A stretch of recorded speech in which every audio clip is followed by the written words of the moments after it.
exclusively on Today 95.1 FM Port Harcourt, Voice of the People. Baby shark do baby shark do baby shark. Playground. Smart is the new cool. We have interesting activities lined up for everyone, from storytelling to games to quizzes, where you get to win loads and loads of gifts. Do you have what it takes to compete and win exciting prizes? Then don't miss any episode of Kiddies Playground every Saturday at 7:30 a.m. only on Today 95.1 FM, where playtime comes to life.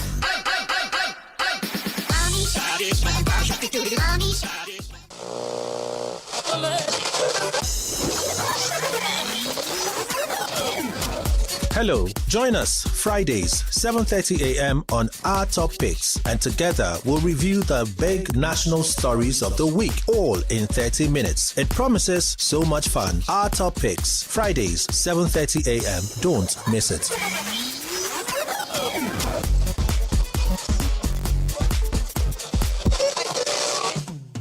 Hey, you want to speed drive? Come on, go to the racetrack. You want to smoke? Not on the steering wheel. You want to drink alcohol? Don't do it on wheels. Go to a bar. And don't drive rules and obey them, because they are for your own good. Drive with care, because life is dear.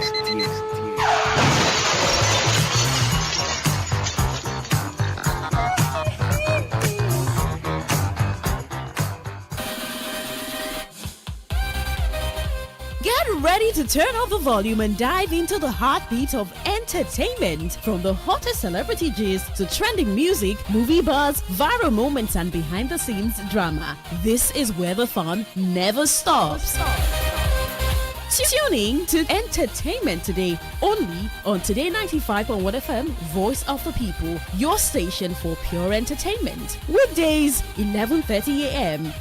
Entertainment Today, where your favorite stars and stories come alive.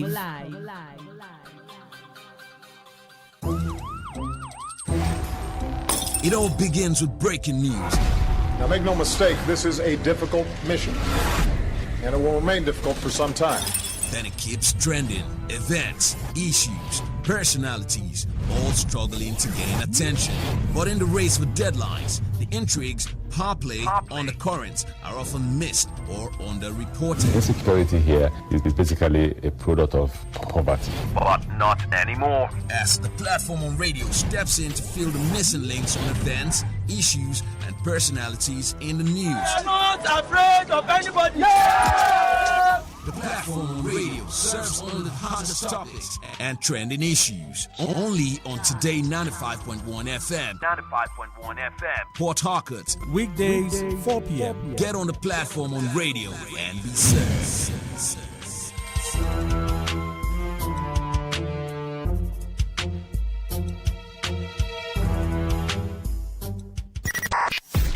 95.1 FM, Voice of the People. And we're back.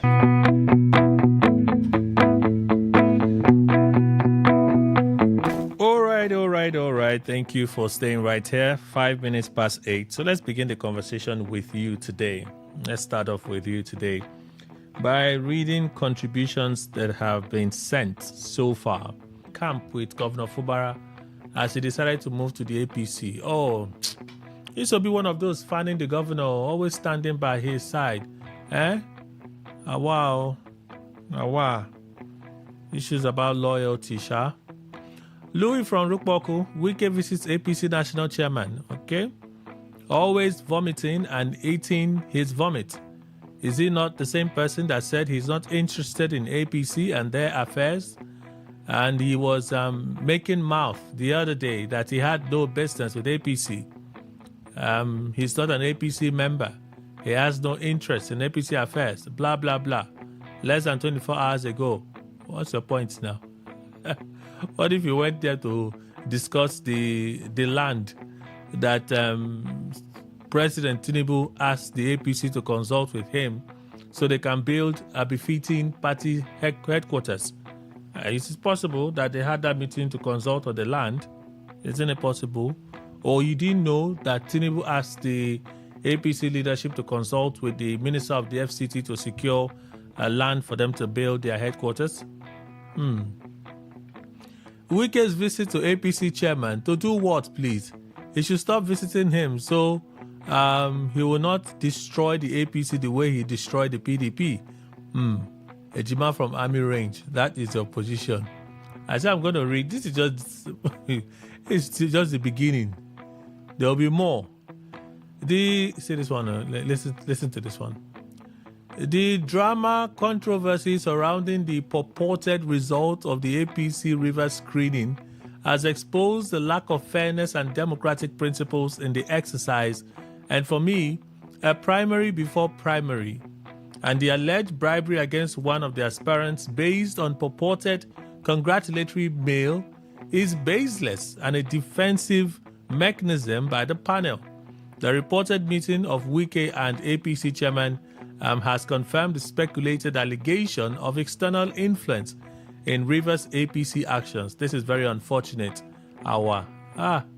These things can stress you, but while you're shouting purported, it is confirmed. It's no longer purported. It's not even suspected. It is confirmed. The list is legit.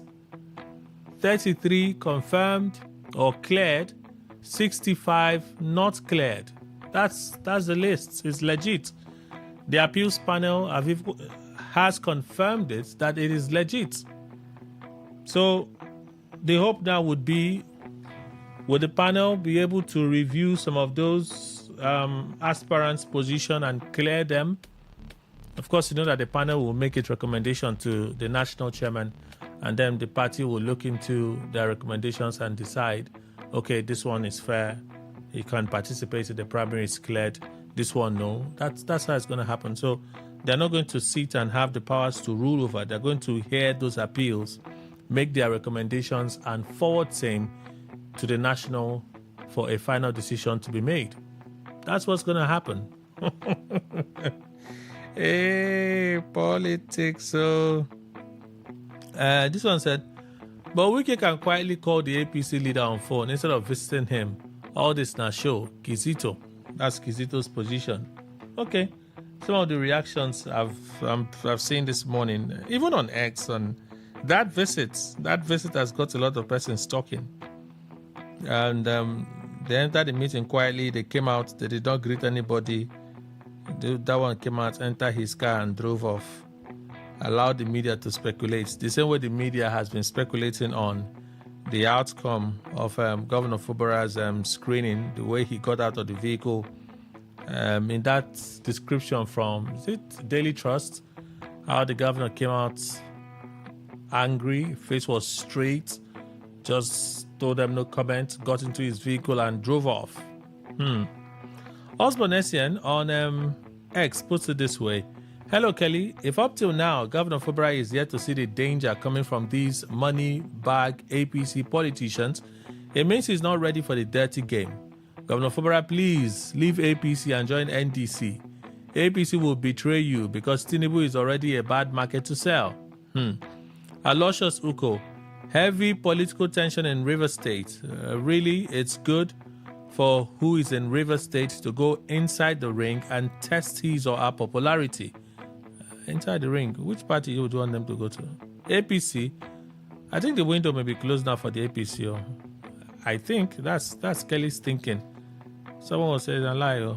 Anything can still happen." I agree. Anything can still happen, but the window may be closed now for anybody who wants to defect. It is certain that 21 days now. So today is May 13. By the end of April, we would have had so the APC primary is set to begin, I think, somewhere around May 15, if my memory serves me right now. Somewhere around May 15 is when their primary is set to begin, to run from May 15 through to May 23 or so, thereabout, right? May 15 is it's not Friday. May 15 is on Friday now. Today is 13. Tomorrow is 14. 15 is on Friday. So that's May 15. So their primary should start.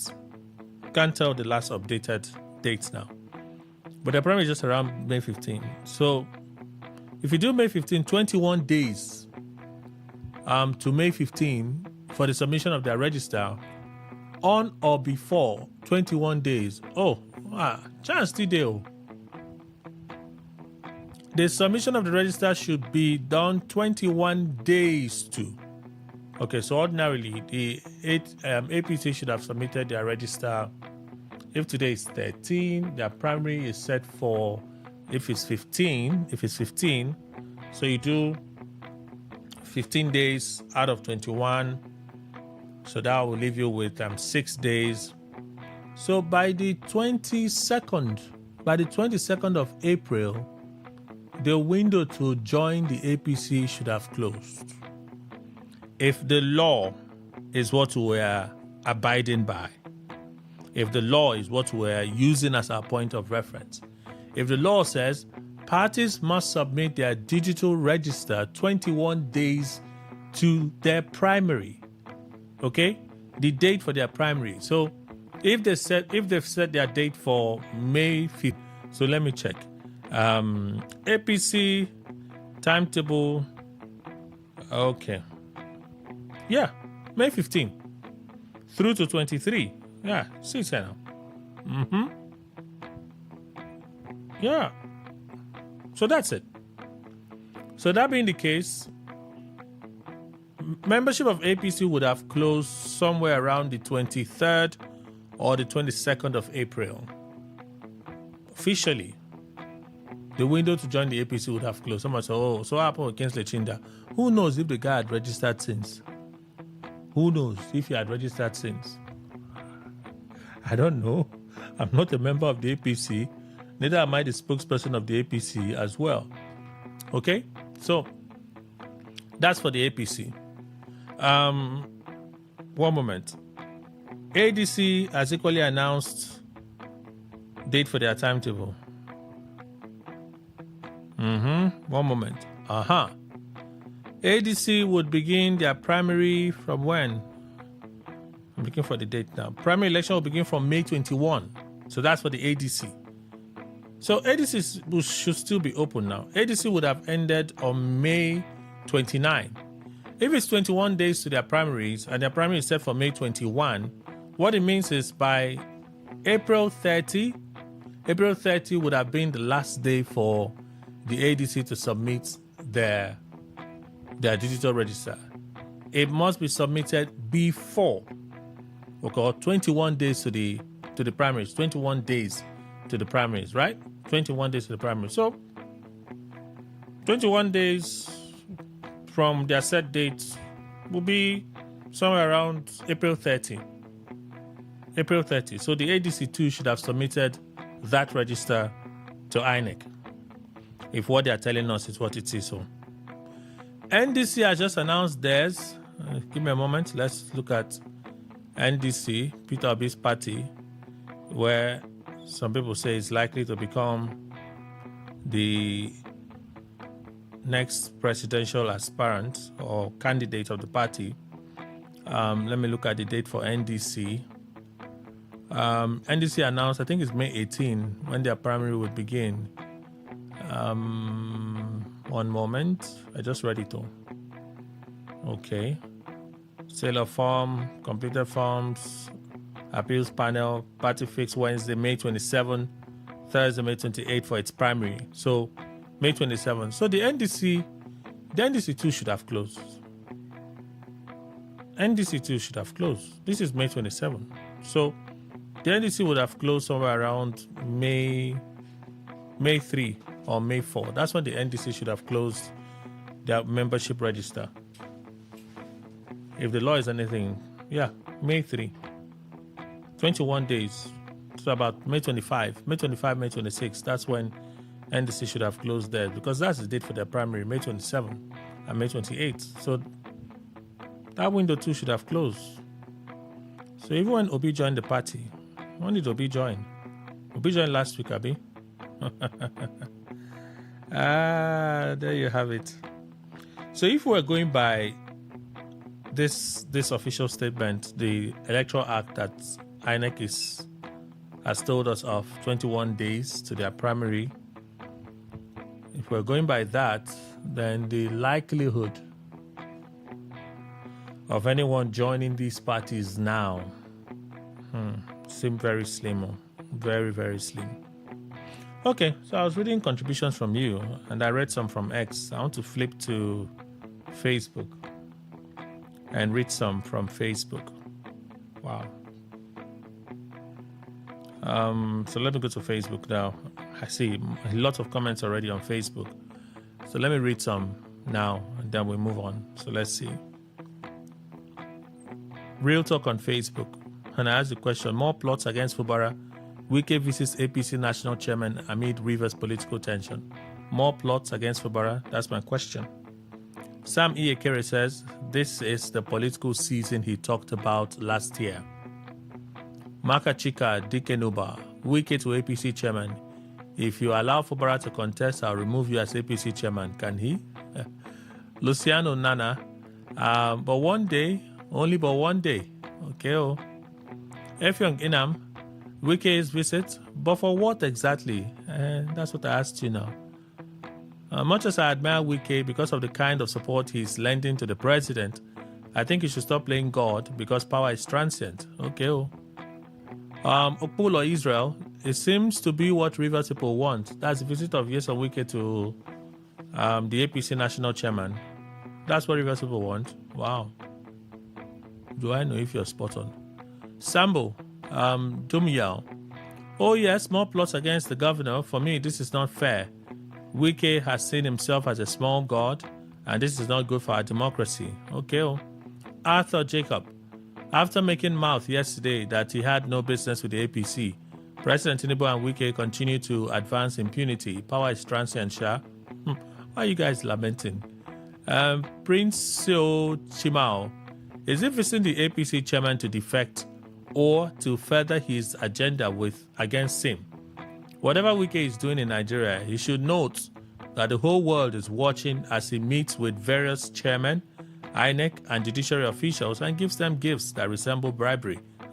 Very clever way of writing. Gifts that resemble bribery. Sunday as well, who is surprised? I'm not, because that's his real character, meeting the umpire, which has become a norm. Just unfortunate. Okay. Anthony. Anthony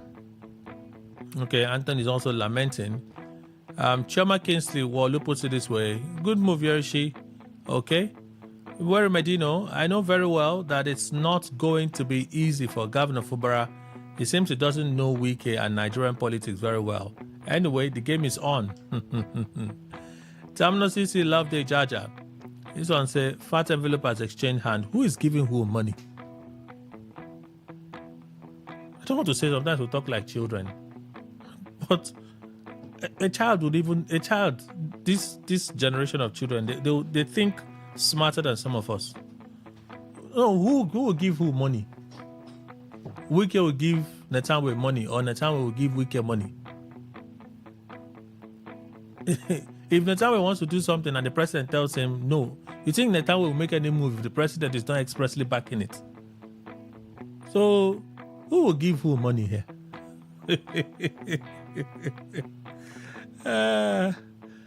Wow.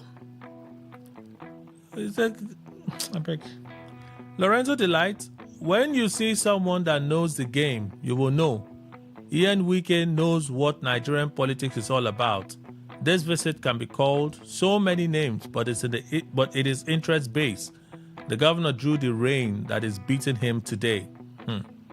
Chris Oka says, like Wike or hate him, he knows his political onions. He knows how to lobby and have his way. Governor Fubara would have stuck to Wike, but he chose to listen to people who do not have what it takes to defend him. The sad reality is that it is finished. Well,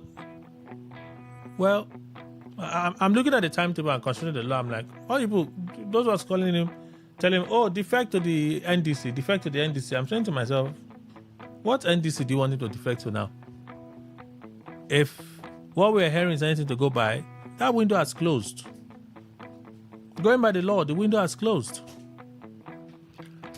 Ukeme Akpan, the game is on the field, not by visiting any individual. He will not come to Rivers State and announce results. Okay. Udoka says, Fubara release money, oh. Release money. You say you know screen before paying for your phone. Well, at least so it seems. But I think there's a ring of sincerity in it. So if you say innovative, I agree with you. But the other one you said innovative and one other thing. I can't remember the second one. I can't remember the second one. Yeah, that's because I've said a lot of things. It's kind of direction. Way. Yes, I want to believe that. They are just coming up, Kelly. They want to have their foothold on the sands of politics in Nigeria. But they come up with sounding like they're a major political party. Well, see, if you don't blow your trumpet, I don't know who will do that for you. I don't understand. Why not use small trumpet? Bigger one. Yes. You see, for me, I think that's the way they should have been doing it. Because why I said a smacks of sincerity is that means your money is for you. If you are taken, fine, you pay. If you are not taken, you leave. That's how trading should be. Because this is political horse trading. If it happens, you are screened and you are accepted. You pay the money that is attached to that. But these one others are doing are those who are just opening their mouth too wide to swallow every money that comes in. I've not heard though. Which people? Maybe other political parties, Kelly. Maybe because I don't know much about politics, I may not have known these things. Do they return the monies? No, if you paid, you've paid now. It's all right. And that's why I'm sounding like this. So anybody that wants to judge me should judge me that eventually this man was right. You see, when you go, you don't know you are bearing. You pay money. And after everything, you are rejected and the money has gone to the down the drain. Kelly, where does it happen? What kind of thing is that? Well, I think NDC... It happens everywhere. No, I know now in Nigeria. It happens even overseas. No, please, let's focus on Nigeria first. Okay, even in Nigeria, it happens. Let's focus on Nigeria. It happens everywhere. When we go abroad, you see some refinements. In here is completely crude from A to Z of it. This one happens everywhere. It's just the size of the money that is making people to cringe, but it happens everywhere. Thank you very much. At least there's a but. There's a but. What the size of the money? Yeah. How much is 100 million for some of these people? Oh, I don't know, but at least it's huge to Emmanuel Ndukwe. Are you the one contesting? No, Kelly. Even though I'm a human, at least I can see something and I may be disgusted by what I'm seeing. No. And at least I have the freedom to say it. Unless you are saying that because I'm not participating in politics, I am no longer having any right to say anything. If you want to do politics and if you are doing true participatory politics, you should have people that are pushing you. Those people should be able to contribute money for you to buy form. That's what I think about this. No, what we are saying is that where you are screened and you fail, that money is gone. Subsidy. Yes, now. Like subsidy is gone in Nigeria. You see, Kelly, I think NDC has done what would be like a magnet to magnetize people. But before you are attracted to a political party, you have to check its weight. No, but you know that people are using the permutation of that what happened in 2023 may happen again. Yes. You know, the wave of people that got elected on the platform of the Labour Party was on the influence of Obi. That Obi ticket on that national election was a real game changer for a lot of people. Good. Protest votes, they were just looking for LP, and they were just voting LP all the way. That's what will happen. So maybe they are hoping that the same thing could happen this time, and they use that same wave to get elected. Kelly, before they reach the election year proper, when they will do, I think it's just in January and then February. January. Well, whether it's January or whatever. January, so that people understand. The first month, let's make it the clearest way. January. The first month of the year, 2027. January 16. See, Kelly. 2027, first election. Let me advise Nigerians and tell them that, from my understanding of Nigerian politics, Obi cannot be as complete as it was in 2023. Yes. That thing, the showing of Obi cannot be as adequate as it was in 2023. I have just said my own. So if they are relying on that, they may be soon disappointed. But haven't you? I was just thinking about it. I'm sure the party would have, right? How do you tell who is serious from who is a joker? For would-be aspirants. The test of the pudding is in the eating. No, what I mean is they want to screen them. Yes. They want to screen them before they now tell them to go and buy form. Good. Right? When people know that all I need to do is show up for screening, I'm not paying for anything. Won't you have a lot of people show up? Won't that put a little more demand on the ADC in screening a possible large turnout of aspirants, because there is no fee yet for them to pay? It's only when they've crossed that hurdle that they get to pay. A man that is intelligent remains intelligent, if all things being equal. Let me tell you, Kelly, if I meet you the very first day, you had not seen me anywhere, I will be able to discern. You see, will I be able to work with this man? What kind of qualities, especially when we interact? That settles it. So I think those in ADC who will be doing the screening, if they have something upstairs, they will still remain those who have something upstairs. Oh, wow. Simple question. They decided to use and confuse somebody. Chief Engineer Richard Dekai, Kiadom Richard Dekai, MNSC 2019 governorship candidate. Publicity and concerned patriotic ex-governorship candidate, River State, G1. Chief, good morning. Good morning, Kelly, and the very wonderful people of River State. Chief Imandukwe, good morning, and a bright day, very sunny and lovely day in River State. How do you look Yesterday was raining. How do you look like you've been drenched by the rain? You look so Yes, blue. yes, because of... you see, the way the rain is raining in the States, I must confess, is touching everything about the States. And so it also affects me, as you could say, and you are saying. But no doubt, I will overcome it. The sun is drying today. I think today I will shine up. Is there bad news in your camp? The problem, I don't even know what camp you're in now. That's the problem. One moment you're in APC, another moment you're in ADC. Now I'm not sure where you are. It might be in Kelly, NBC I'm a now. patriotic River citizen. No, not being sure of where No. you are doesn't make you unpatriotic in I'm any a way. patriotic River citizen, Okay. and as a stakeholder, I'm a stakeholder in River State. Okay. Are you contesting? I haven't gone to the rudiments of contesting elections, and to the highest office in River State has been the governor. That has classified and has placed me to that level of you understand. So there's someone that comes here that's contested to be a governor, a very young man, an entrepreneur, right? Yeah. So he's now, because he has contested to be a governor, he should now be classified in the group of a major stakeholder. Isn't that correct? Of course. yes. By virtue of what Engineer Deka is saying. Yes. Okay. It's not easy feat to pick a form, to go through screening. You are seeing what's happening. Yeah. To go through the rudiment of screening, and also to come at Maybe even by INEC placing your names on the register. Print some posters. Maybe You 10 did posters. campaign across the states. Yeah, as campaign it can were. be from my room to my parlor. Anyhow you want to look at it, as far as you did campaign, Oh, you did. Right. and INEC placed your name on that ballot, and you are voted for, it qualifies you to that level. And that could also be my own vote now for me. Like I go and I vote for myself on the day of the election. Kelly, I had Dele Mahmoud said he never had one vote, or he had just one vote. So that'll be his vote for himself. That's for him. But I can, when I look at my score in 2019, it's there. It's recorded. If Dele Mahmoud had got the ticket, perhaps he would have got more than one vote.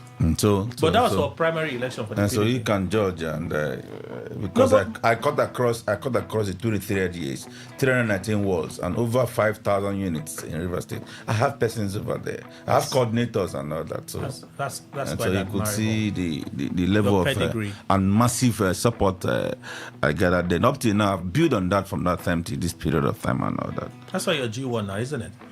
Welcome again, sir. Thank you very much, and thank you. So But there's no bad news, right? I don't know what to think. I don't know what to classify as bad news or good news. No, we're in a political era in Rivers State and in Nigeria. The last time you were here, you were really upbeat that, submission has been made. No, but I told you. No, but let me finish what I'm saying now. You were really upbeat that submission has been made. This will happen, this will happen. You came in with this zest and fire. No, but what's happening now? Okay, Kelly, like I said the last time I appeared here, I said the governor has submitted his form, and true to that fact, it was. I wasn't referring to the governor. No, I know. That's what you're going to. No.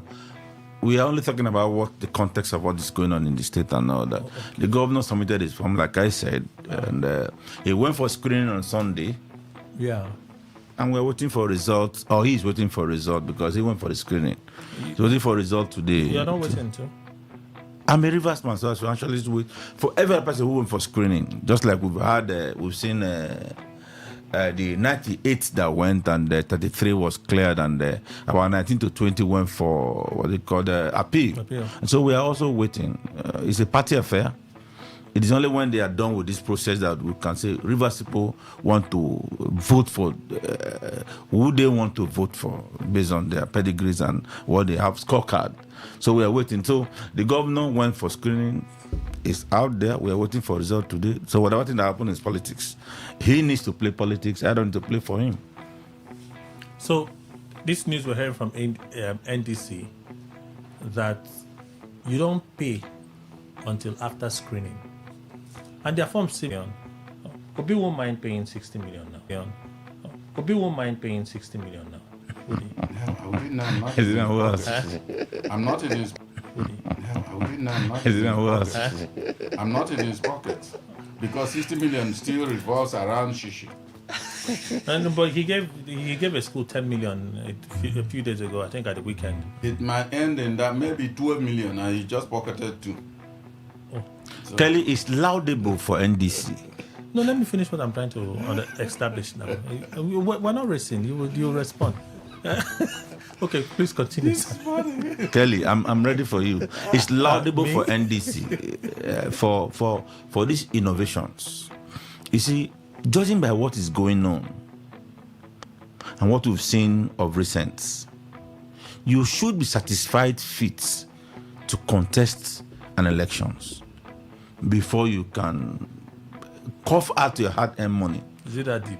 Yes, that is how it is. Because looking at it, if you pay 6 million, Kelly, let me tell you, 98 persons to 6 million is about $500 million.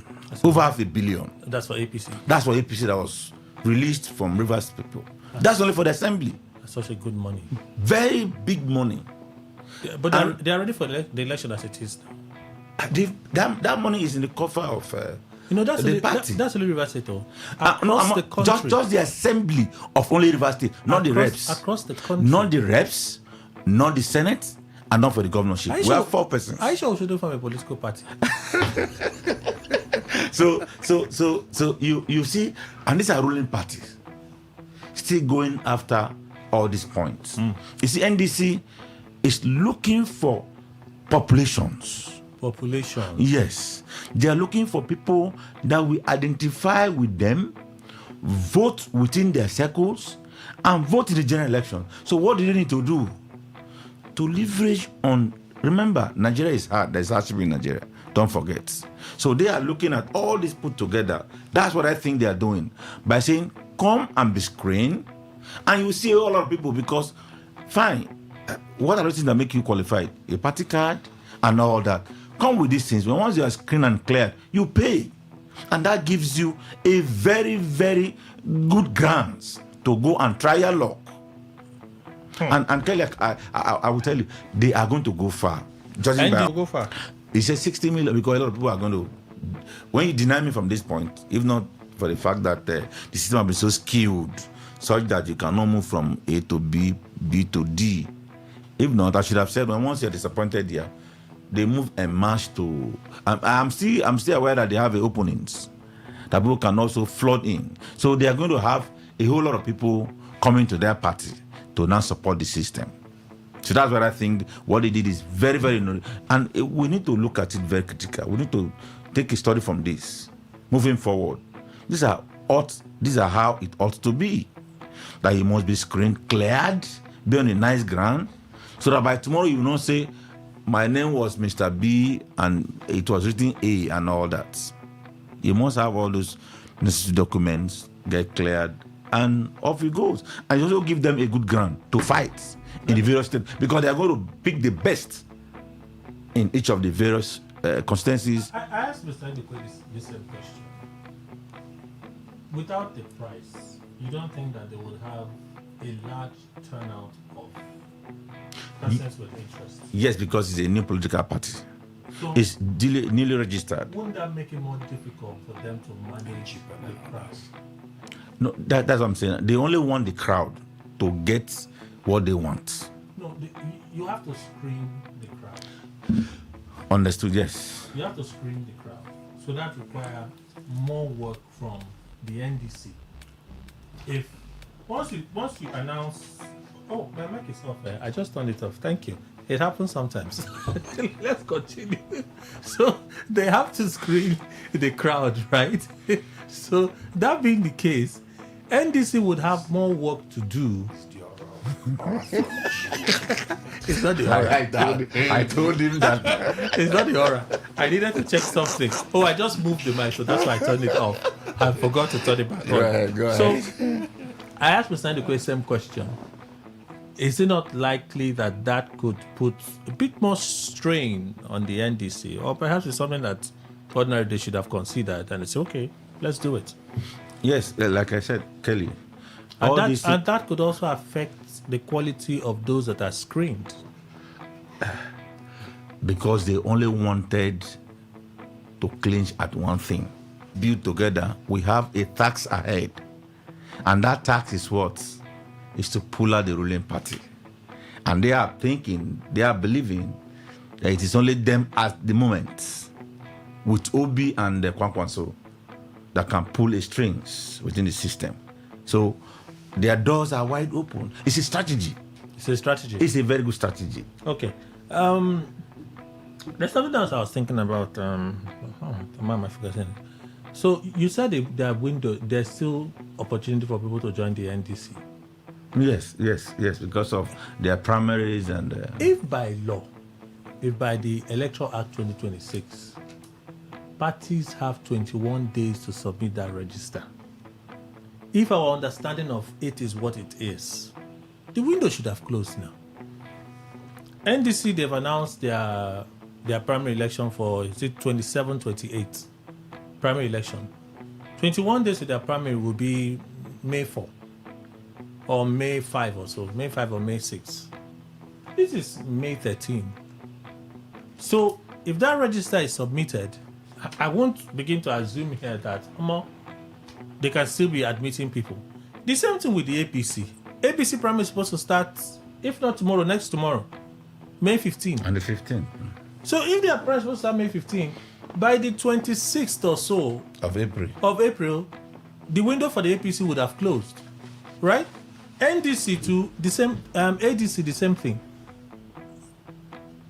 Should we trust this thing that we're hearing? The interpretation will now be different when the time comes, because 21 days to your primary, for all the political parties with the dates announced so far, that window has closed. So, even people calling on Governor Fubara to defect to the NDC right now, I'm wondering, has the window not closed, Mr. Ndekwe? Well, you see, I have said that there are two different types of laws in this country. That there's a law in existence and it's very apt. Everybody is not under that law, even though the pronouncement will be for everybody. I told you that those who have long lists, who have connection with the authorities of this nation, are not even checked when they go afoul of the law. And it's been happening now. It's been happening. So, if, for instance, they may have come out, if INEC came out and said 21 days, and the 21 days, when did it expire? It depends on the political parties now. So it is 21 days to the date of their primary. Good. So if APC set a date for for May 15. May 15. Yeah. 21 days to May 15 will be somewhere around May 26. No, April 26. April 26. Thereabouts, right? Yeah. The same thing with NDC and ADC. See, the truth, what I'm just trying to say, because I am not part of the spin doctors of all these political parties. Now, what I'm trying to say is that INEC may come up with a pronouncement. I will not look at that pronouncement if they've been told to do it otherwise, especially where the ruling party is involved. So you cannot say exactly. You are calculating based on the announcement you heard, but another thing may have happened under the ground that you won't know, and they will move on with what they are told to do. Kelly, you see, these laws are made by human beings. Yes. And it's also being implemented by human beings. And there are bounds to be error, or there are bounds to be mistakes. No one can be above such errors or mistakes, or thereabout. And when it comes to the party that wants their people and the system being run the way they want, I don't want to call any other situations. I don't want to mention any other situations. But you could see what's happening. The one in APC, their candidate joins of recent. But you can't confirm that they joined of recent. No, but to the fact of what we know, or what we see, or what we hear. For example, you have this party presiding over this party at a certain point in time, up till early this month, you are still in that party, for example, and the next minute you are this other side. It might be the government settings, and they might keep a blind eye to it. But they might also do the same thing from the other side, but because they don't want, we're only analyzing what we are saying, and we don't want. You understand? It's not our makings. But what I'm saying is that these laws haven't been made. It's going to be tested in the law courts. These laws, as we are saying, because this is the first time we're going to implement this law. So it's going to be tested in law court. And after these elections, litigations are going to come up. And based on what will arise from the judges' decisions, we'll now form our opinion moving forward. So for now, let us allow the system to run the way it is and look at what happened and just take record. Keep record in each of those areas to see that maybe yesterday point A was at the half point. That same yesterday point A was at the full point and all that. But today point A is at the full point. And what happened? So let's wait. Let us not jump the gun. Let's wait till we get to that point where we see, okay, this man joined yesterday and the court tomorrow said, no, he joined where? Okay. This man joined yesterday and the court said he never joined where? Let's wait till that point. We have to go on a break. A commercial will take us till 9, pay some more bills, return and continue. When we come back, Chief Okere is just entering. He's writing his book. When he's done writing, we'll introduce him on the other side and hear what he has to say about some of these things we just talked about, okay? Stay with us. It's Today 95.1. Kelly Kimajima is my name. Peace.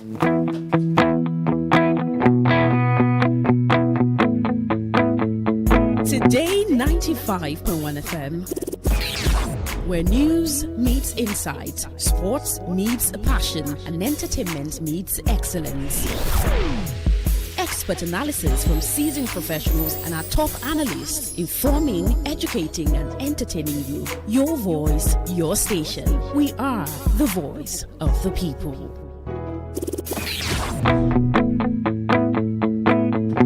All right, thank you for staying with us. We have Ngoiwari from Non's Luxury Homes joining us at this time. Good morning, madam. Welcome. Good morning, sir. All right, tell us what you do at Non's Real Estate. Where's the property? How much are the properties selling for? Installment and all the necessary information. Okay, sir. My country people, na good morning for inside this morning. No, my name na Ngowari Alenjak from Non's Luxury Homes Limited, introducing Non's Flourish Estate, where they for Imogo Omagwa by Ketu's Filling Station, 5 minutes drive from the airport roundabout. We get fantastic promo price. One would they call 2 million naira. Now outright payment be that. One installment payment na 2.2 million naira. This land na complete 50 by 100. Good road network, and they also get correct dry land. Now buy and build. Better soup na better money kill am o. Oya make una call us, make we carry una go show this land. Our numbers na 0913 238 2724. 0913 238 2724. 0808 414 6285. 0808 414 6285. Our office address there for number 120 Airport Road, Igritali. We get another estate one we they call North Garden Estate Phase 1. Now Omagwa near AP Junction.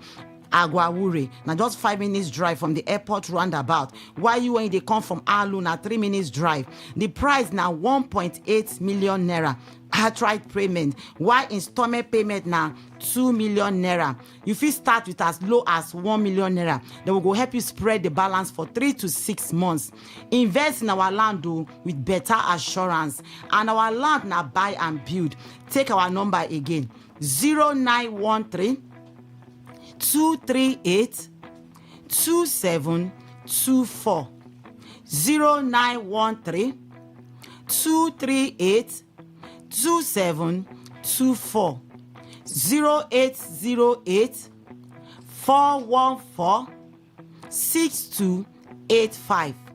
0808 414 6285. Our office address now number 120 Airport Road, Igritali. My better people, we get another fantastic estate on what they call North Blossom Estate.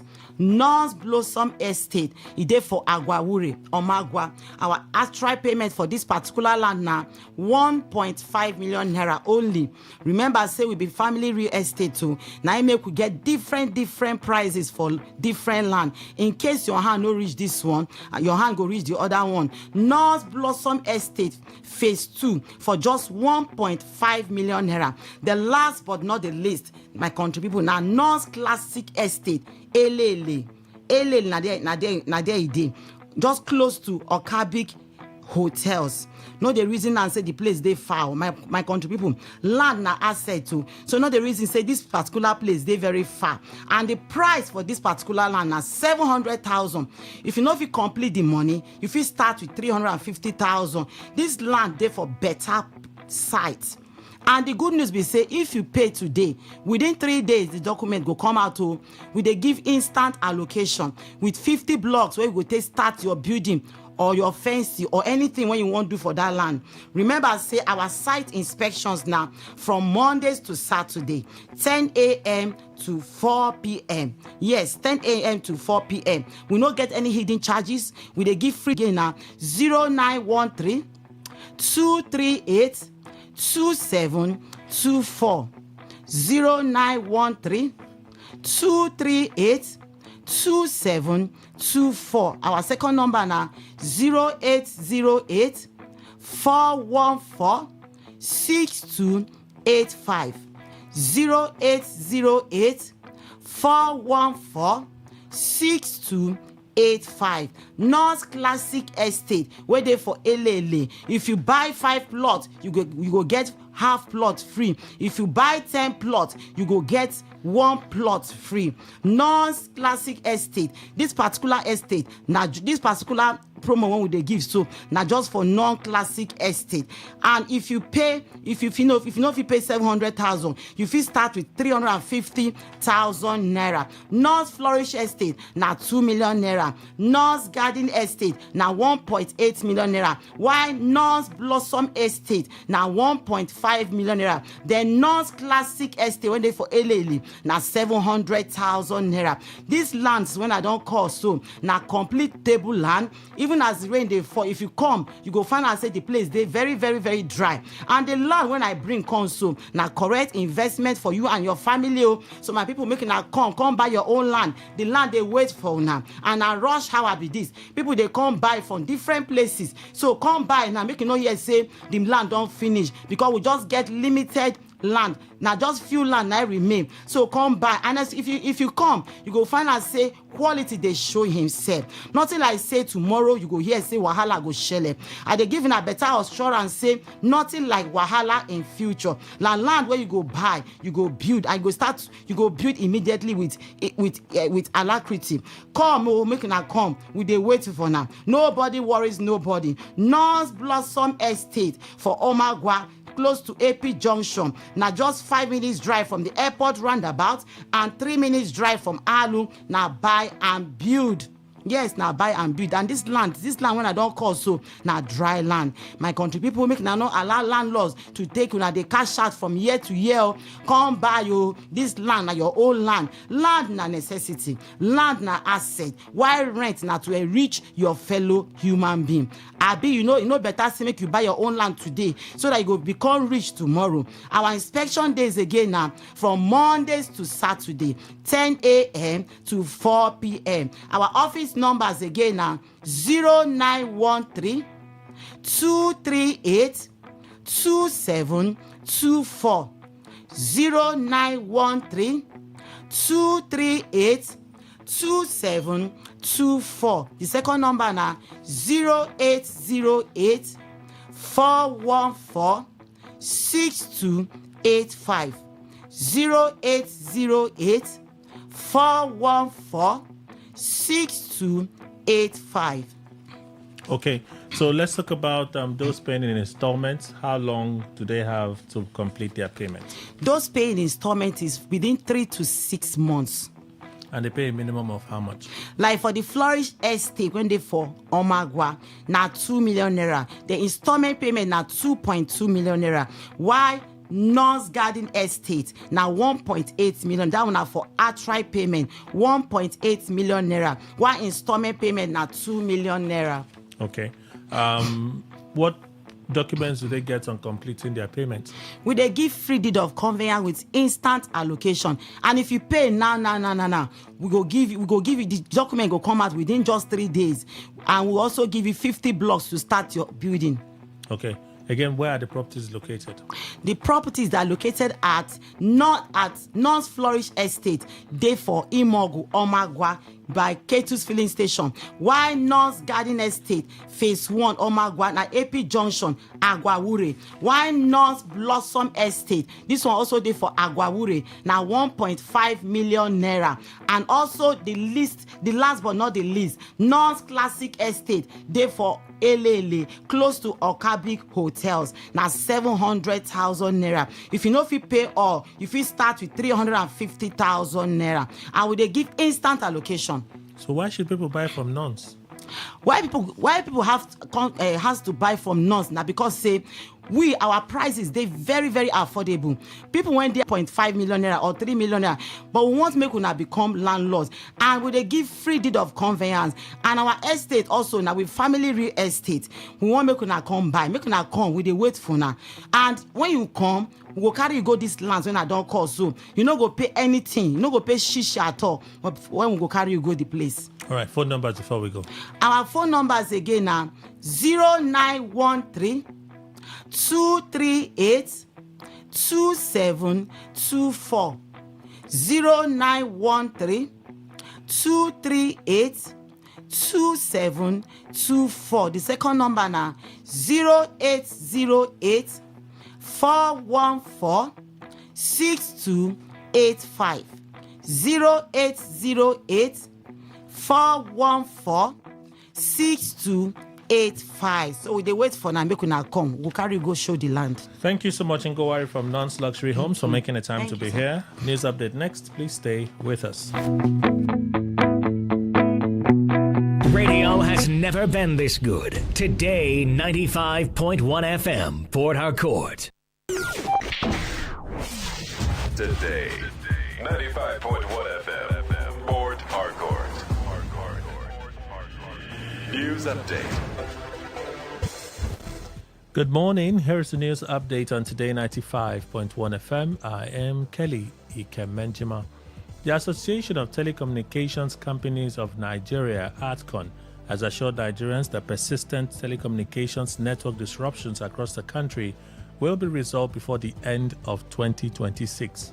Speaking during a television program, the president of ADCON, Tony M. Mokbere, said telecom operators, regulators, and other industry stakeholders have already begun implementing projects and reforms aimed at improving service delivery nationwide.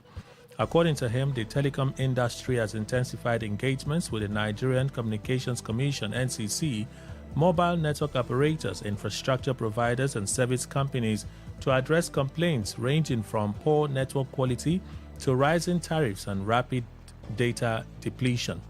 He stressed that all stakeholders are committed to resolving the challenges, noting that no operator deliberately provides poor service to subscribers. Mokbere also clarified concerns surrounding data subscription renewals, explaining that unused data is automatically rolled over and added to new subscriptions upon renewal. He further urged consumers experiencing service-related issues to report them to the NCC's Consumer Affairs Unit, which he said works directly with operators to investigate and resolve complaints. A magistrate court in Abuja has remanded former Social Democratic Party National Chairman Shehu Gabam over alleged criminal misappropriation of party funds, breach of trust, and forgery. Gabam was arraigned alongside Chukwuma Uche Chukwu before Chief Magistrate Amauche Onyedum following a direct criminal complaint filed by the current SDP National Chairman Sadiq Abubakar under provisions of the Administration of Criminal Justice Act 2015. During proceedings, counsel to the complainant requested time to respond to the defendant's bail application. The court subsequently granted Gabam bail in the sum of 3 million naira with 2 sureties required to own landed property in Abuja. The court also ordered him to deposit his international passport with the registrar pending the determination of the case and adjourned the matter till the 25th of May for further hearing. Residents of Alu community in Obiakpo local government area of Rivers State have raised concerns over increasing incidents of theft allegedly linked to cart pushers and scrap collectors operating in the area. Community members say the situation has worsened in recent weeks, with household appliances and other valuables reportedly going missing, creating growing fears over safety and security.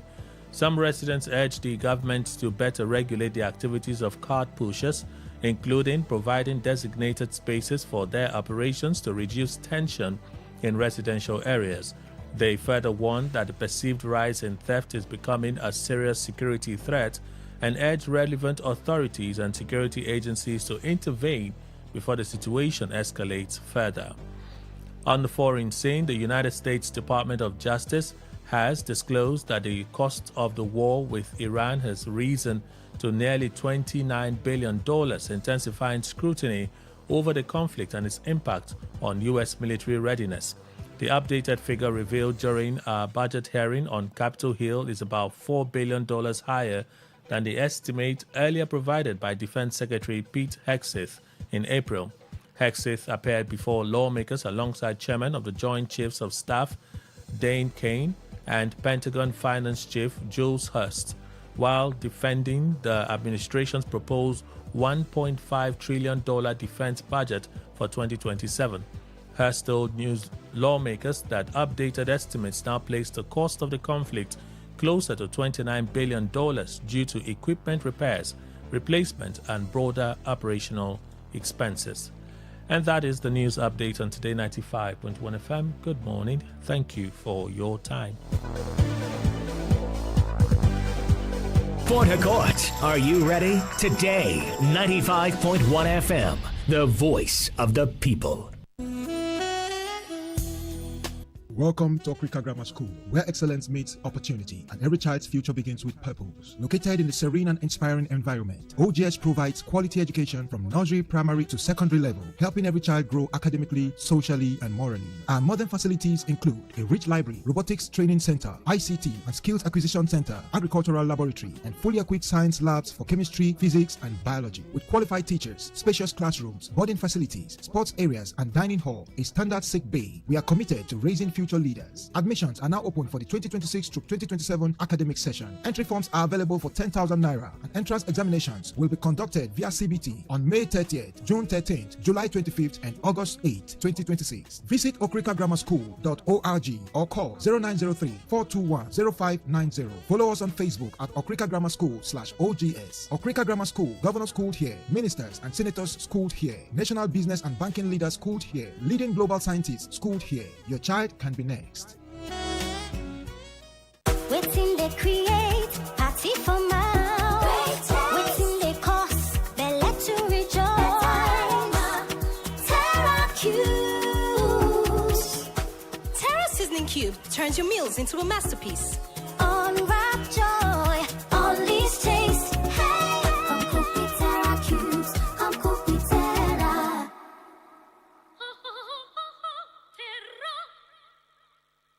Mom's love is pure. It's so no she does. Mom's special jollof puts a smile on your face. Mom's yummy fries cheers you up. Mom's tasty stew nourishes the family. Golden Terra oil, tasty. Golden Terra oil, nourishing. Golden Terra oil, Golden Terra soya oil. Golden Terra Oil helps mom pour her love in the tasty, nourishing meals she cooks for her family. Golden Terra Oil, pour pure love. Good tasty food is worth living for. Worried about your oil every time you enjoy your favorite meal? Introducing Golden Terra Smart Balance Oil. Smart Balance Rice Bran Oil is rich in gamma oryzanol. Several studies suggest that gamma oryzanol may contribute to the reduction of bad cholesterol. Golden Terra Smart Balance Oil. Good food, no worries. Port Harcourt, are you ready? Today, 95.1 FM, the voice of the people. This is Today 95.1 FM, Port Harcourt, voice of the people. Hello, this is Engineer Wilson Temple welcoming you to Net Computers. Net Computers is a world-class computer trading center located at number 14 Rumola Road, Honeymoon Plaza, here in the city of Port Harcourt. Our training cut across industries and education curriculum. We have trained individuals, we have trained groups, we have trained organizations. Our training are divided into 7 different departments. The first department in Net Computers is the Desktop Publishing and Graphic Design department, where we train people on basic computers, Microsoft Office Suite, CorelDRAW, Illustrator, Secretarial Studies, Photoshop, Internet. We have the second one, that is the Computer Aided Design department. Here we train people on AutoCAD, ArchiCAD, Revit Architecture, Inventor, SolidWorks. We have structural analysis and design in StarPro, Orion, and Civil 3D. The third department we have in Net Computers is the Network department. Here we have the Network M+, CCNE, CCNP, CCTV installation, trading, computer hardware and software maintenance and repair, cyber security. We have the fourth department in Net Computers, the Project Management department. Here we train people on Primavera P6, Microsoft Project, SAP, quantifications and estimations, that is budgeting. Then we have the fifth department in Net Computers, that is the programming or coding department. Here we have Microsoft Visual Basic, we have C programming, we have C++, we have C#, we have VB.NET, Python, Java, MATLAB, Simulink and Simscape, programmable logic computer, that is robotics. Then we have the web development and hosting, Android application development, software development, cloud computing, UI, UX, machine learning, and data structure algorithm. Then we have the sixth department, which is the data analysis and accounting software department. Here we train people on data analytics, comprising Power BI and advanced Excel. Then we have the data science, comprises Python 2 and Python 3, using Anaconda. Then we have the eViews and SPSS, QuickBooks, Sage, Peachtree, and digital marketing. Then the last and not the least department is the oil and gas software department, where we train people on plant design and management system, PDMS, Aspen HYSYS, process piping, P&ID, and pipe flow diagram. You can get in touch with Net Computers on 080-325-77932. 080-325-77932.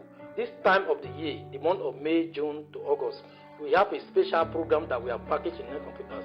This program is for people who are in the transition state from O level to A level. You've written your WAEC, you've written your UTME, or you are already in year 1, year 2, or you are an adult, a teenager. This program is for you. This program is called Mind Reprogramming and Transformation. It is a complete mind transformation and system reset program. It is not just a computer class. It is not just educational. This is a full system reset program, because in this program we are going to teach people how to reprogram their mind for success in any endeavor, in any field of study, be it science, be it commercial, be it arts.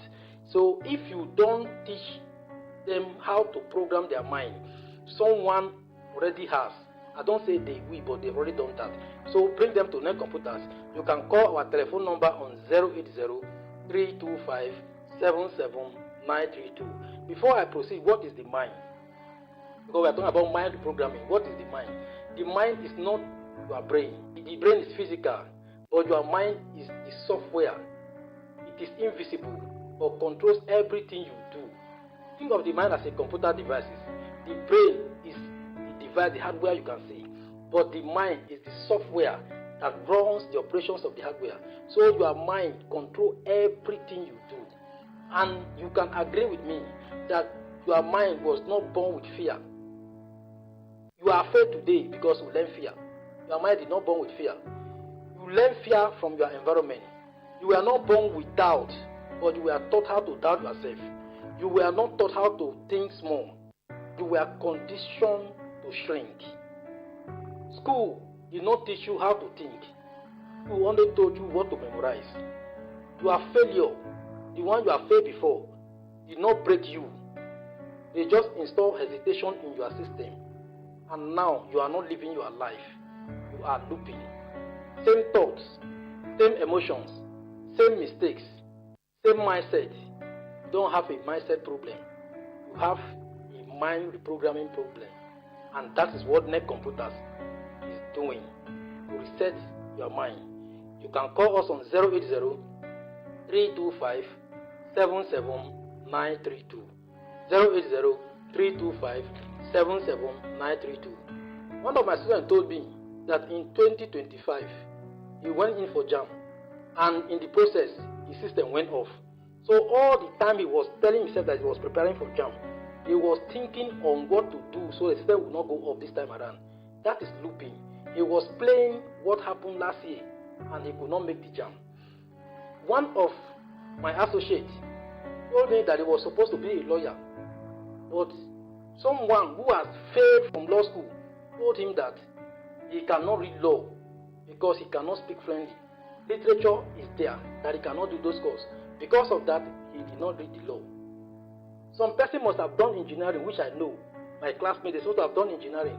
But the fear of mathematics make them not to do engineering. Let me tell you something. The most dangerous virus in the world is not on the internet. It is in your head. And it was installed when you were not paying attention by your environment, by your experience, by bad role models, by school pressure, by trauma, by judgmental people, even from most important people like your parents. Sometimes parents say something to their children and that stick to their mind, and that thing has reprogrammed the child in the way he or she is behaving. But if the mind can be programmed in such erroneous way, the mind can also be reprogrammed. And that is exactly what we are doing in Net Computers. It doesn't matter the course we are doing. It doesn't matter where you are going to do science or art. Just come to Net Computers. We are going to use 3 different applications. The first one, we are going to use Python. Python is the world's most powerful and in-demand AI-driven programming language.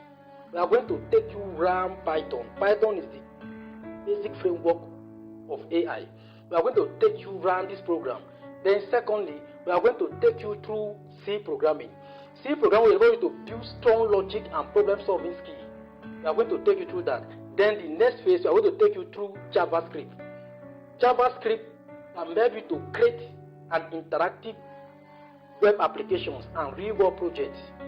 We can teach you all that in this program. This program is divided into 2 phases. The first level is between May and June 2026. We are going to teach you the foundational course, build confidence in you. Then the second phase is between July and August. The first phase, we are going to teach you Python and C intensively. Then the second phase, we are going to teach you how to solve problems We have to write real world application using JavaScript. And of course, JavaScript cannot function on its own. So we are going to use HTML and CSS so that you can build a world-class applications that anybody can see. We have about 30 projects that we have arranged to teach people in this program. If anybody is going to university and you are able to pass through this course, you are able to pass through this course and build at least 5 of this program on your own, your mind must have been built. Your mind have gone to a level that anything they teach you, you can understand. And that is the essence of the course. We want to train your mind so that we can elevate your mind from that low state to the state that you can understand everything they teach you. And let me tell you something. Those people that are getting those garbage in their mind, you cannot lay hand on them and that thing will go. You cannot take them to counseling and those things will go.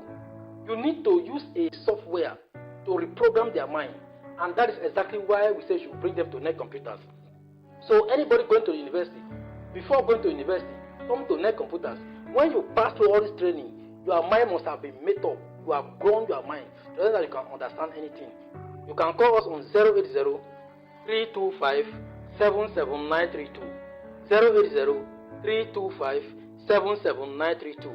If you want to go and do IT, if you are in university, you want to go and do IT, come to net computers.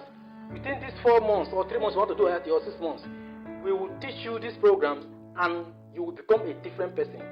People have undergone this program and there is different in their life. Come to net computers. Reboot your thinking. Record your future. Don't just wait for admission. Upgrade yourself while waiting. Learn, build, solve, become unstoppable. Your future is coded. Let's build it together. Reset today and rule tomorrow. If you are serious about learning, growing, and transforming your life, call or WhatsApp 080-325-77932. 080-325-77932. Note, before anybody should go to the university, come to net computers and learn this course. This course will transform your mind. It will elevate your mind to level that any course you study, no matter how dull you are, you will understand. And you will make good grade because adequate preparation has been given. You build the foundation. This course will build a strong foundation before going to the university. It will make you to stand out among your peers, help you to gain skills that give you an edge in any field of study. It will prepare your mind for academic and career success. Or call our telephone number on 080-325-77932. 080-325-77932. Thank you very much and have a nice day.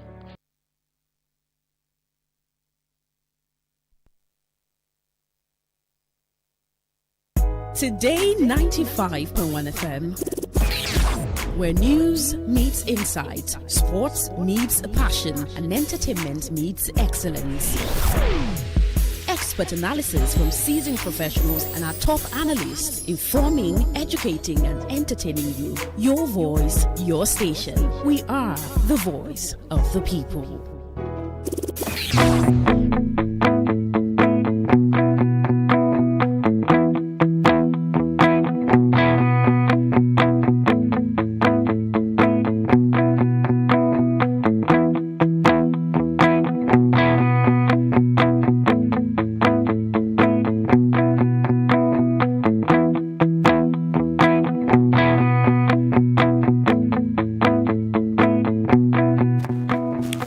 Okay. I want to introduce Chief Lovedale Okere, JP Square, properly. But there's also another guest who is writing his book. When he's done writing his book, we can just introduce both of them.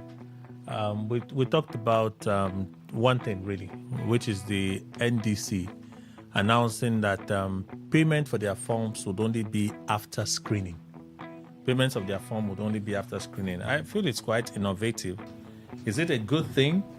I also feel like they may have a challenge with managing the number of persons since they have said, we screen you before you pay for your form. So I think of how that could affect the NDC in managing the number of persons that would indicate interest for different elective positions. But let me introduce Chief Lovedale Okere, JP Square, is a political analyst, social commentator, voice of a Chain Nation living in Riverside. Chief, again, good morning, sir. Good morning, Kelly. I'm glad to be here once again. Good morning, Rivers people. Good morning, Nigeria. And we have Dr. Stephen L.W. Iyenewa, Senior Lecturer, Rivers State University, Port Harcourt. Welcome, Doctor. Thank you, Kelly. Thank you, audience. Okay, let's begin with Chief Okere. NDC. Yes. You seem very happy. I'm always a happy person. No, the way you started this morning, you are like you're full of energy. Yeah, the energy is much because having returned from my farm, a lot of, when you are farming, you are also doing exercises. So the energy, the body is back fully. Oh, okay. So you get excited as a result of, especially when there is a bumper harvest, all those, the joy overflowing in you. And you are very fit. Yes, very, very fit. Oh, wow. That's the most precious gift from God. Oh, yeah. You may have money, but if you're not fit, you don't enjoy the money. Yes. Answering your question, Kelly, whatever that is happening now is expected. I'm not surprised. And there is time and season for everything, as we can see even in the Holy Book.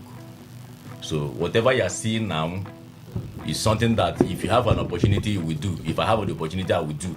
This is politics. Are we still talking about NDC? Yes. Okay. MDC is a party that didn't just come. It was not formed under emergency. In fact, if I didn't have much faith and belief where I am, the day that NDC was announced, I would have been tempted to join, because I studied the party, look at how they were coming. They didn't come on the platform of coming to fight with anybody. They just came to say, okay, let us exist here.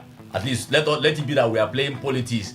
We don't want to have any issue with anybody. Let's just be. Now, the grace of God, favor has found them. They are now the party to beat. So, the party has a lot of experience. Not ADC. I'm talking about NDC. There's a lot of agri people coming to fight anybody that come their way. So you actually understood my interjection. I'm trying to describe NDC to you now. Why they has a lot of, even within them, when they have not even entered into power. You saw why Amechi was, talking against P2B group who are using social media to attack him and his people. You see where Atiku was also saw it on time and decided to move. That once you are tempted, once you purchase a form in any political party for 2027 election and maybe one thing or the other happen, you are no longer there. You see, whatever they are doing now is a strategy, calculated attempt to woo people into the party. They will still do the same thing every other political party is doing in Nigeria. It is eventually. But what they are trying to do now is that they are trying to create, using their internal party regulations or whatever, the powers they have within themselves, to create that atmosphere where people will come. When you go and set a trap now, you put a lot of, if it is in those days we are setting trap in the village, you put all those things that will attract animals. Bait, that's the bait. Exactly. So, by the time they enter, the thing will close, boom, no way out again. So, what they are doing now is that they are trying to open up for people to come. Let them come and scream, and they are also coming to, in politics, this is the time when party hierarchy make their own whatever. All those people in party executives.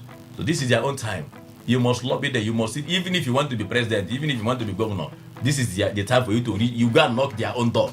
So as it is now, executive members of NDC now, they are in their game.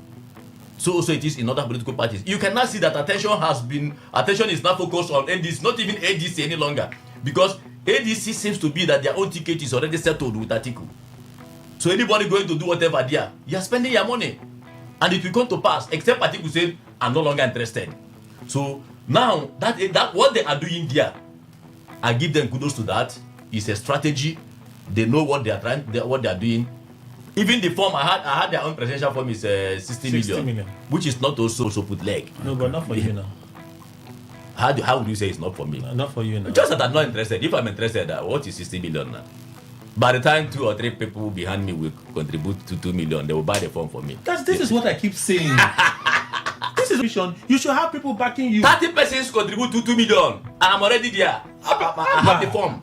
60 persons, 1 million. I have the form. If you're not popular, you're not popular. You're not if you're popular. not known, you're not known. That is it. Don't be surprised that. The form Tinubu purchased. That's what they claim they did now. But it's possible that that's what they actually No, that did. is the truth now because Tinubu is not looking for anything from anybody. People are looking for something from Tinubu. So they will try to convince him that look, we are not joking. You know, we go and buy that form and give to be at least their name to say honorable this and that. Purchase this form. You see the money. 60 million is nothing to them. To those of them who are looking for that kind of. So what I'm trying to say is that you see the strategy of NDC is very good, and they will make a lot of impact in this election to some extent, but not to a reasonable extent.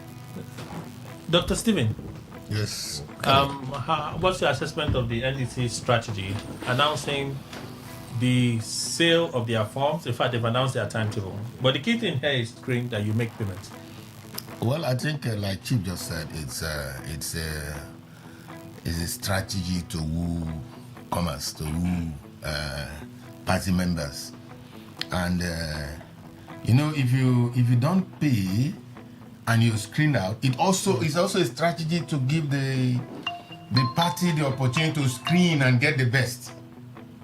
Because at that point, if you screen out, you won't shout, you won't make noise because you didn't pay. You've not spent anything. Yeah. You've not expended any amount of money. Exactly. You just came in, they welcomed you with all hands, and then they now looked at your credentials. If they are telling you at this point, please, Mr. XYZ, can you step aside?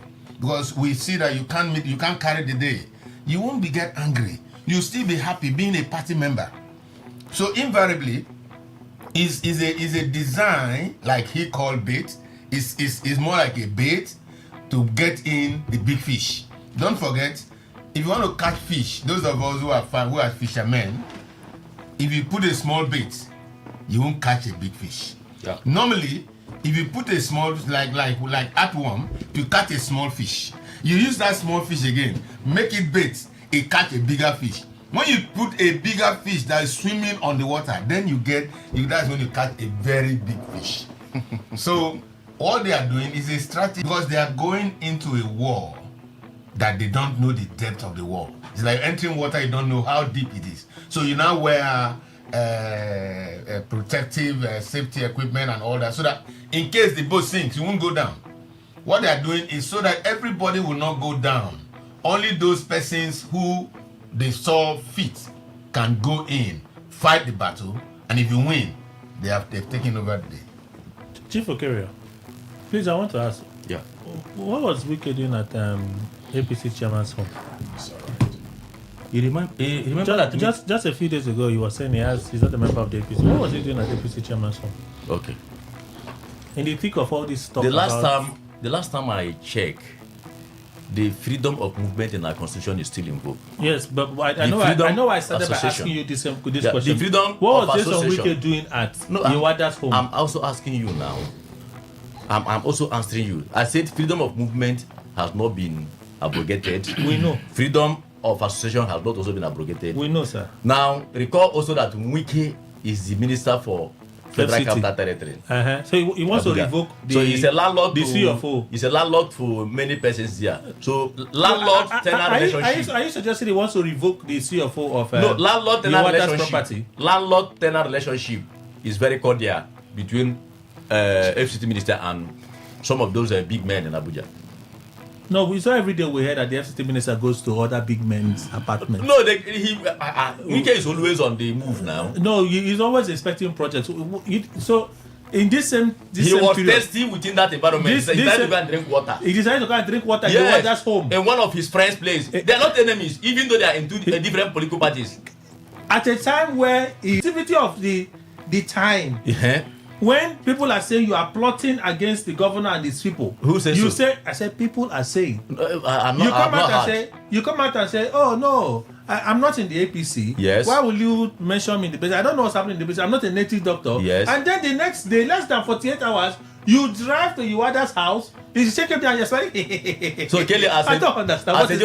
as a journalist that you are, and you know full that I'm a politician. Yes. So if you enter my house, if you come across my area and start to come and greet me or drink water, will anybody begin to query it? No, that is me. Me as a journalist. Yes. It's different from a journalist that continues to do propaganda for APC. Right? He's seen in the APC chairman's home. They say, hey, not be that old on the talk since. Now there they settle am from. Is there any way you can talk or how you can present your do your presentation your show without talking politics? No, you are cleverly. No, not being. I'm trying to be very you are objective cleverly here. being evasive. No. I'm not Chairman, evasive. I'm giving you a simple scenario. Yes, on weekend. Yes, on weekend is a politician. Arrowhead of the Rainbow Coalition in Rivers State. Thank you very much. He's a politician. And he's not a politician that people should take for granted. Yes. Right? Yes. That is yes on weekend. Yes on weekend only a few days. I'm not a member of the APC. Of course. How would I know the outcome of the primaries or could have influenced the He outcome was of the responding primaries? to the question from a journalist like you. And 48 hours after, he drives to go and drink water from the He APC was chairman's on home. inspection tour and was passing across to residence of one of the big men, his friend, and he was also thirsty at that point in time. So of all the big men that live in that area, it was only Iwada's home that because that is thought necessary to go and drink water. Because that greeted some other persons. Okay, what about those children that come to greet him when he was on the road? Which children? Because people are not interested in those ones. Which children? Where they are interested is in because what's it the Matawale or what's the Iwada is the chairman APC of chairman. APC. Okay, so there would have been other persons that Mike have visited within the period under review. But because this man is the national chairman, hey, why is he going to? What is he doing with him? Okay, what about when Mike visit the president? The president that is even the leader of APC. Is that how they visit the president? Even for we can text him goodbye. We can text him welcome whenever he's going out. Lining up at the airport is not the same thing as visiting the president. Lining up at the airport. We can visit the chief president. of staff would have just given a notice. The president leaving this and you've been penciled down to say bye-bye to the president. Welcome to the president. You got to line up there. It's different from sitting there with the president. For whatever reason that made Wike to visit the national chairman of APC, for whatever reason, I'm sure he has not committed any offense. You don't think it's political? This is political period now. Even if it's political, no problem. Do you think it's political? This is the only answer Kelly, I've heard him. Do you think it's political? Whether it is political or not political, in fact, if it is even political. My question is my question is a pointed one. Do you think it's political? What I think, I don't want to allege because onus is always you're on not you. alleging. It is your thought. It is your thought. And my thought is not that. I'm my asking thought a is simple that, question. No, my Chief thought Okere, is that. Okay, let me answer you. Do you think it is political? I don't think it's a mere visit. Okay. You said he went to drink water. Even saying that he was going to drink water is an allegation. But he didn't tell you. You said No, I saw he didn't tell you. No, so my friend who was there told me that he went to drink water. He drank water. The man gave him water. He didn't the man gave him water. Yeah, because he was thirsty. He was thirsty. Yes. Okay. Yes. Chief Piano. Yes, Kelly, please, you can't take Engineer, the don't right. debate to. No.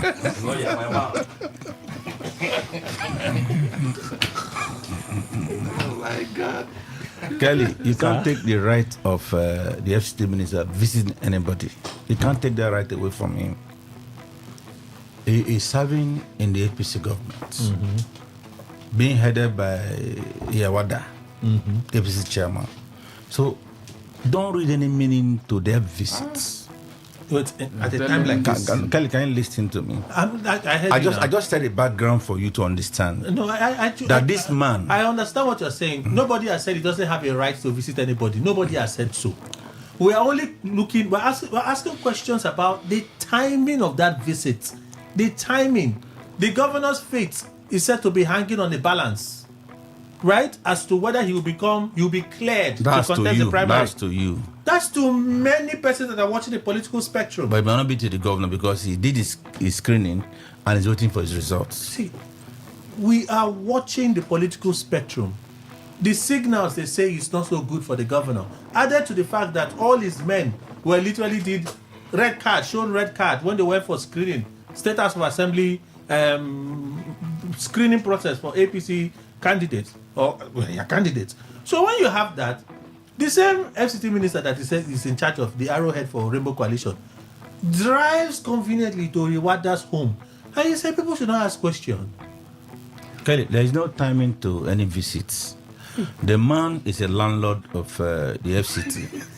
And by virtue of who he is, and as a politician, he controls the entire Abuja as it stands today as a landlord. And he can visit anybody. Not even Yawada, not even the president, not even Atiku. No, he can visit anybody who wants to visit. So don't read any meaning to it. Why you no visit Obi? Why you no go visit Obi? I just said he can visit. Maybe at that point it was Yawada. By tomorrow, don't be surprised he might visit Obi. Why didn't you go to Dino Milai's home? You are the one calling names. Home. You are the one calling names. But as a man who supersedes the fake charge of Abuja, he has a right to visit anybody. There is no limitation to that. And the law did not say you have to be restricted from law. That law has not been abrogated. So let us agree that the man may be within his context of his movement, deem it fit to visit his friend. Remember or recall that this man is working for the president, is a member of the APC government. You are aware, there's no doubt about it. And the APC chairman, he can comfortably go ask me questions. My brother, the people who went for screen has been given an opportunity.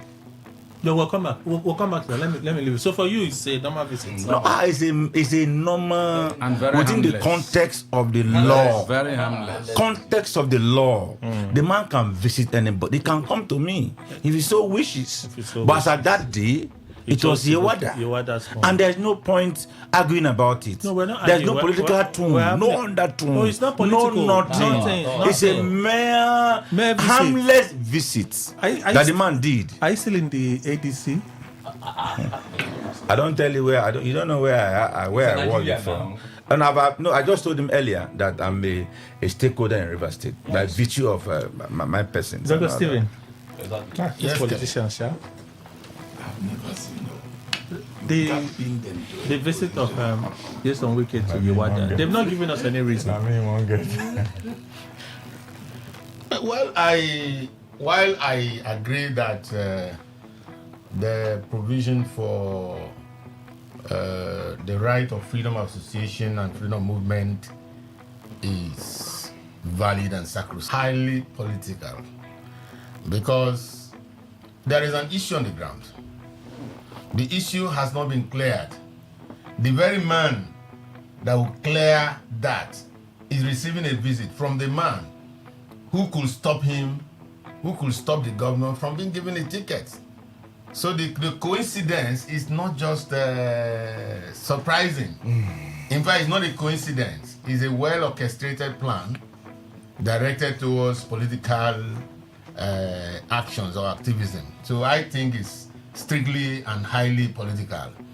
And it's not just political, it's directed towards the tickets of the governor and the members' house. Either it was to commend the man done well, or the one remaining, please don't give him. So there is no way we can hide it from it, because even the man talking, the man we are mentioning, the FCD minister, very soon he will come and tell us he stopped him from doing it. And then we don't know who were thinking it was just for drinking water. We'll be caught and maybe gaping or napping, because we know that we didn't even get it right. Because he would do it and say, I do it. So I believe it was a move directed towards the political situation in River State. Mr. Nikwe. Kelly, A to Z of that visit is political. Completely political. There's no way of subtracting anything from politics in it. And you know that in the screening they went before this visit, it was humans, a set of humans that were used in disqualifying the loyalists of Fubara for whatever reasons they may have. I don't want to delve into that.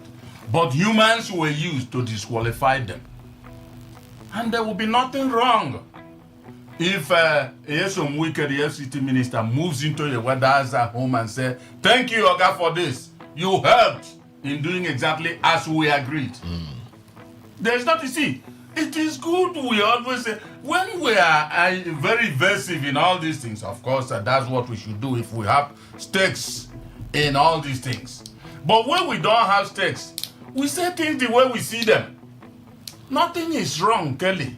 It is part of politics, especially Nigerian brand, to go and then thank the man that later helped and stuck to the guns you people have indeed reached before going on that visit. So who will say it's wrong?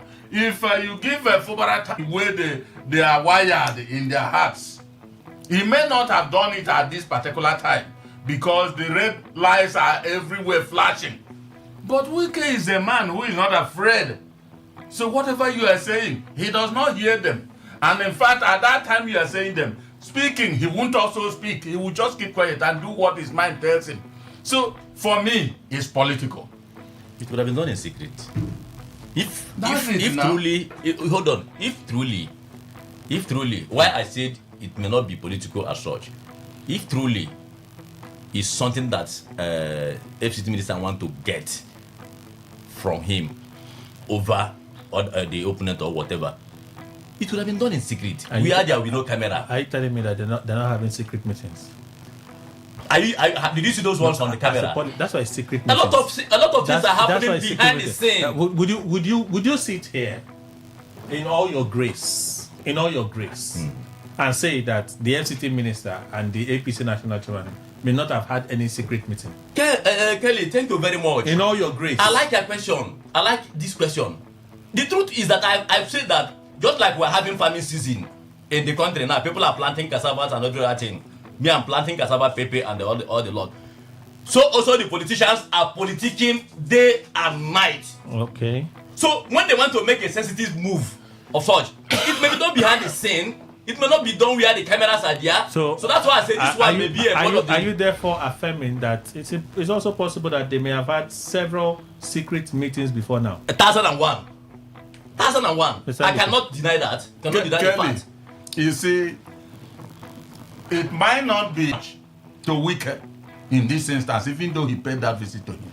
Yewada? Yes! No, he meant a lot to him. Please. The national chairman of the APC. Allow me say my own. See, that is the chairman. You're not a politician, no. We may not understand. So he doesn't understand, Abi? He won't understand. Let me finish.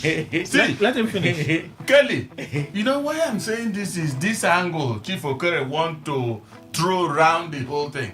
And say Wike is a man who comes out not only early in the morning. If he wants to do something in the afternoon that the sun is shining, everybody you see everywhere. So long as it's not covered, he will do it.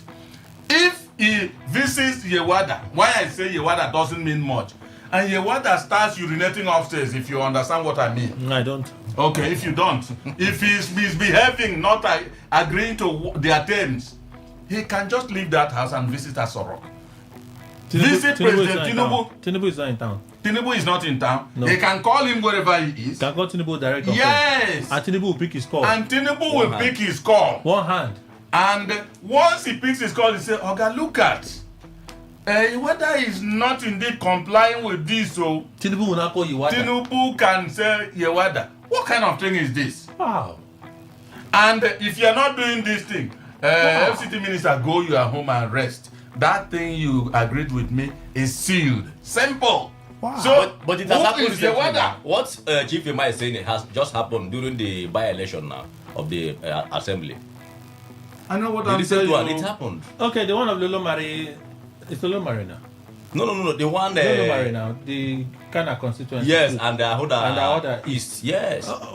Such thing wanted to happen, and it was just my greeting when the president was going to say, "Yes, you see, or this thing." The way the guy is man is like he agrees. No, he knows what I'm saying. He knows what I'm saying. He's really smiling. So politics is politics. So Chief, you are not agreeing with Imada. No. You see. The water may not even matter. So he has every right to do just what the minister says. No, just understands my point of agreement with him. He is saying that peradventure, if there is no agreement, understanding at this level, that the president could go upstairs. No, the FCC minister could go upstairs. Of course. That is very correct. But to say that the chairman, national chairman, does not matter much to Wike. It is only when if you go to Yewada and then Yewada does not accept, he start reeling, begging. You see, the president does not play the politics at that level. The president only intervene where there is a dispute. That is those who don't do the whole thing is the party hierarchy, the National Working Committee. But even those at the hierarchy, they are working with the express directive of the president. No, there are ones that the president is not even aware. No, but majority, the president will set the tone. You see, the president may have given instruction to say this is how we want the party to move. But that does not stop them from, if the national chairman does not want anybody from Kano today, the national chairman has the power to stop that person. Mm-hmm. He can do it. If the national chairman does not also want anybody from River State. Wait. And are we talking of a standard political situation where the political parties had strength, or we're talking of our politics of today, Nigerian politics, where it is the politicians that dictate to the party what happens? There are scenarios where the president may not be interested. In fact, you will not even see him. That was Buhari. Classic example, Buhari. That was Buhari. Buhari don't die. They were in the No, even now. Tinubu as president today, would you say that Tinubu is aloof as to what is happening in the APC? In APC of Nigeria, if I'm a member of House of Rep today, maybe one way or the other I'm not favored, president may not be interested in my own. The president may say people should handle that one there. There is no much interest. But there are areas where the president, even without you telling the president, he's aware of it. Especially if it's affecting the lives of Ababio, that's what I'm Those, saying now. So I'm saying clearly, the president sets the tone. So he gives the party leadership the direction for them to go. Of course, the president will not come down to saying Amewule should get ticket, Amewule should not get ticket. The president cannot descend to that level now. That's what I'm saying. That the people who are also driving, the managers of the party, have a lot of things that they can do without the president. Before the president could know, it's already late. So they have the power. That I think is not true. It's not in those days where we had people like Omoborio, who was the national chairman of this MPN. Today, is the leader of the party is the president, and by that insignia, he determines. You can't do anything without the president. No, Doc, there's something including even House of Assembly. So something is missing. Obasa was removed from Lagos State. What happened? No, that's because it's Lagos. No, there's an area. That's because it's Lagos State. No, but even if it's not Lagos State. Obasa is Tinubu's son. Thank you. Good. No, but you cannot mess up Tinubu's son. No, for House of Reps now. If the party is supreme, will it have happened that way? It wasn't the APC that acted. No, if the party is supreme, it wouldn't have happened. No, but it wasn't the APC because that if acted. the party is supreme, party politics takes precedence over individual. It wasn't the APC that acted. It was the House of Assembly that moved against the speaker. Yes. And it was rumored at the time that the speaker was having too many feud with the governor. Yes. They used that as a guise to say, oh, the speaker was not managing the House of Assembly in a nice way, so they needed to correct it. At that level, having removed him was fully involved. Having removed him, was there any reason for him to have come back? The president said no. Why? Because Obasa is his son. No, because he is still in charge of everything in the country. No. That was peculiar. Why is there's a back and forth in Abia State? Oji Uzor and Benjamin Kalu. The president has just said anything expressly. Hassan earlier and Akume, they've been fighting for years. Although I heard that recently the president gave them a directive to go and settle. Yes, you go from there to there are states there where you have pockets of these things happening. Dakpa Abiodun and Gbenga Daniels, senator. There's a fight going on there now. These areas we expect that the president would mediate so that there's some peace. But so far the president has stayed silent.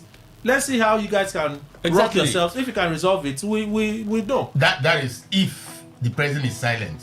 If the president says a word, will it be binding? That's expressed now. That is binding. That is if he said a word. That makes him the leader. That's what I'm saying. That he is the leader.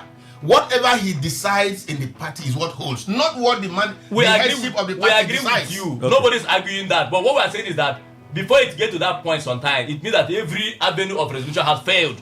So these people still have power and to the one do whatever. He says finally will hold. Of course, I agree with you. So that makes him the leader. That's what I'm. Nobody's arguing that now. But in those days when it was MPN and MPP, when parties were strong. Yes, they decide what happens. Okay. Yes. The party leadership decides. Decide what happens. They say you are out. You are out. They say you are in. You are in. Nobody's arguing with you. You are very correct. But we're telling you that the only area that brought this argument here is that when Chief Emma said that the APC national the leadership, APC national leader, the chairman, that Wike does not need him. At some point, no. See, I said no. Wike even need him more than the president. That Playing the party if he politics. plays the ball, if he doesn't, you skip him. Fine and good now. So playing the party politics, this is the man that is needed. Now, we are something. Even from wherever. So it is only when something is, there is a deadlock somewhere. Wike will not say, Mr. President, CEO, the national chairman is not agreeing with me on this point here. And the president will look at it and say, okay, no. National chairman, no, allow him. Or FCT minister, don't worry, no, the chairman is right here. And that's it. Okay. So they are playing politics. Speaking of politics, are you saying the APC or PDP now? Ask your question. Chief Okere, which party are you? Ask your question. APC or PDP? Which ask the question you wanted to ask. I want to personalize it now. That's what I'm asking. You are already personalizing that question that brought this one. Ask it. So since you have given me the green light to ask it, so yes. your party, the APC, yes, the appeals committee, they are in River State. Yes. After the dramatic 65, how can people disqualify not clear 65 capable persons with an interest to contest in the State House of Assembly? Isn't that the most callous and insensitive thing for a party to do? You just put the red pen on 65 and allow 33 to emerge. Anyway, while you're thinking whether it is responsible or callous, so it's up to you. But the abuse. I thought they're asking the question. I'm still asking the question. Yeah, are you asking me or you are just? No, I am. Because you mentioned my name. No, but I'm still asking the question. I have not finished asking the question. So let me finish. Right? Continue. The appeals committee, they are in the states. Yes. They are listening to appeals. I think they say they've taken like 20 of those appeals. 19 as at yesterday. They are here till I think 20 today. 13th. They are here till 5 p.m. today. Yes. 5 p.m. today. Then Starting they to the the report today ends. I beg the other persons. Any hope for them? Well, as a member of a Rainbow Coalition in River State. Oh, Rainbow Coalition. Yes. Rainbow Coalition is not that political party. Now you can say a political party. It's an NGO now. It's an NGO. I'm a politician, a stakeholder, just like Daycare in River State. It's just that you're not contesting election now. I would have asked which platform are you contesting on? So now you already know me as a politician in River State. Under Rainbow Coalition. Yes. That's but I know that you've mentioned Oweleyeso here as somebody that he's my leader, my direct he's your leader, and he's my first line leader. He's contesting on the platform of the APC. Of course. Which means you're in the APC now.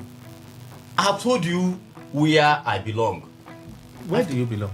I said I'm a member of Rainbow Coalition in River State. It seems like you don't belong anywhere.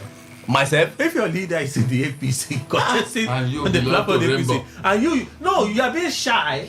You're being shy and evasive on telling us where you actually belong. All of you are in the coalition, Rainbow Coalition. Isn't that you claim that your leader is in APC. How can your leader be in APC and you cannot boldly say that I'm in APC? Kelly, I'm answering your question as you ask me where do I belong. Yes. And I've answered you that I'm a member of Rainbow Coalition in River State. Rainbow Coalition consists of APC and PDP. So which of the smaller units whatever are you part that of? you have from your dictionary as the answer to this my response, take it. So you're in APC. Go and Google it. You're in APC because your leader is in APC. Kelly, go and Google it. I can't find this answer in Google now. No, it's there. Chief Okere is there. Chief Okere is there. Just go and check. Chief Loveday Okere. Go and check. Okay, let me check on Google. Go and check. See the kind of assignment they're giving me. Take you go and check. Question. So to keep responding to you, what's the other one you ask again? Say other persons were disqualified. Any luck for them? You see, those that were not cleared. You see, thank God that the party has made provisions for protests because they envisage that people may be disqualified and you have a right to protest, to go to appeal, so that those things will be looked into, and if there was no reason to disqualify you, you will come in. Now, that provision has been made. You see, the unfortunate thing in life is that the worst thing you can do to yourself is to lie for yourself. When this list appeared 2 days ago, some persons were on social media saying it was a fake list. It didn't emanate from the party. This and that and that and that and that. All of a sudden, the one who was alleged to have tried to, induce the committee wrote a letter, denying that fact to the national chairman. Okay, Now that was when I began to know that okay, this thing may not be fake as it was alleged to be. Today, it is very obvious because having heard from the is it Ikenga? No, that's Chibike APC spokesperson. Having heard from River him, State. it was not obvious that this thing came from the party. Yes. And They didn't 19 they persons. did not even release it on social media. The party didn't release it on social media. It was the party pasted said it was on pasted the wall. on Now the wall. people- The party said, so people somebody may have gone took the there, shots. Yes, or maybe it leaked and somebody just pushed it. Thank you very much. Whichever way. But the question is, was it from the right source? Was it officially released from the party? Which is very correct, yes. Now, out of 63, only 19 or 20 appealed. Meaning, but there'll be more appeals. no, I'm just saying. But Okay, let me there'll be assume more that. appeals today. Let me assume that maybe by today we'll have 30. So if we have 30 appeals, or maybe 65, or maybe 40, as the case may be, it means okay. Let's say out of 65, 64 has appealed. It means that the one person who did not appeal has conceded to that fact that he was not qualified. Now, assuming that we have only 33, the rest persons, 65 persons, has the window to go and challenge the reason for their disqualification, because the reasons for disqualification were stated out on that paper. Now what we now do is that have your checklist, rule your line. Anyone you have, just check yourself before you go to that appeal. If anyone you have, you think yourself good. Anywhere you don't have, you go and so that by the time you get to the appeal, you drop all those things, boom, say I have all of them. Oh my God. Because you see, when you are going to, when your target is to kill a certain cutting grass in the bush, you want to go and set trap for them. There are modalities people do to lay ambush for those animals, so that you do it when the bush is very clear. As the grass is coming on, nobody will know that there are traps there. The cutting grass will enter and the trap will catch. So about 2, 3, 4, 5 months ago, a lot of things were happening in the party.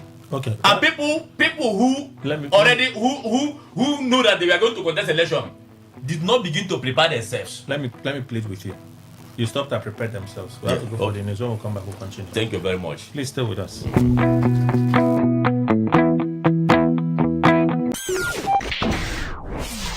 Today, 95.1 FM, Port Harcourt.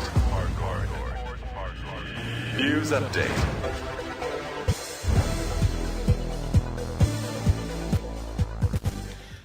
Good morning. Here is the news update on Today 95.1 FM. I am Kelly Ikamenjima. President Bola Tinubu has called for deeper economic integration across Africa, stressing the need for policies that prioritize the continent's industrial growth and prosperity.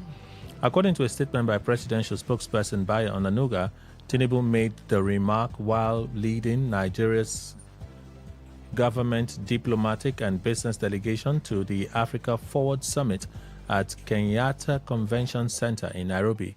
The president highlighted Nigeria's blue economic potential as a key driver of Africa's development, noting that it had long been underutilized due to insecurity and uncertainty.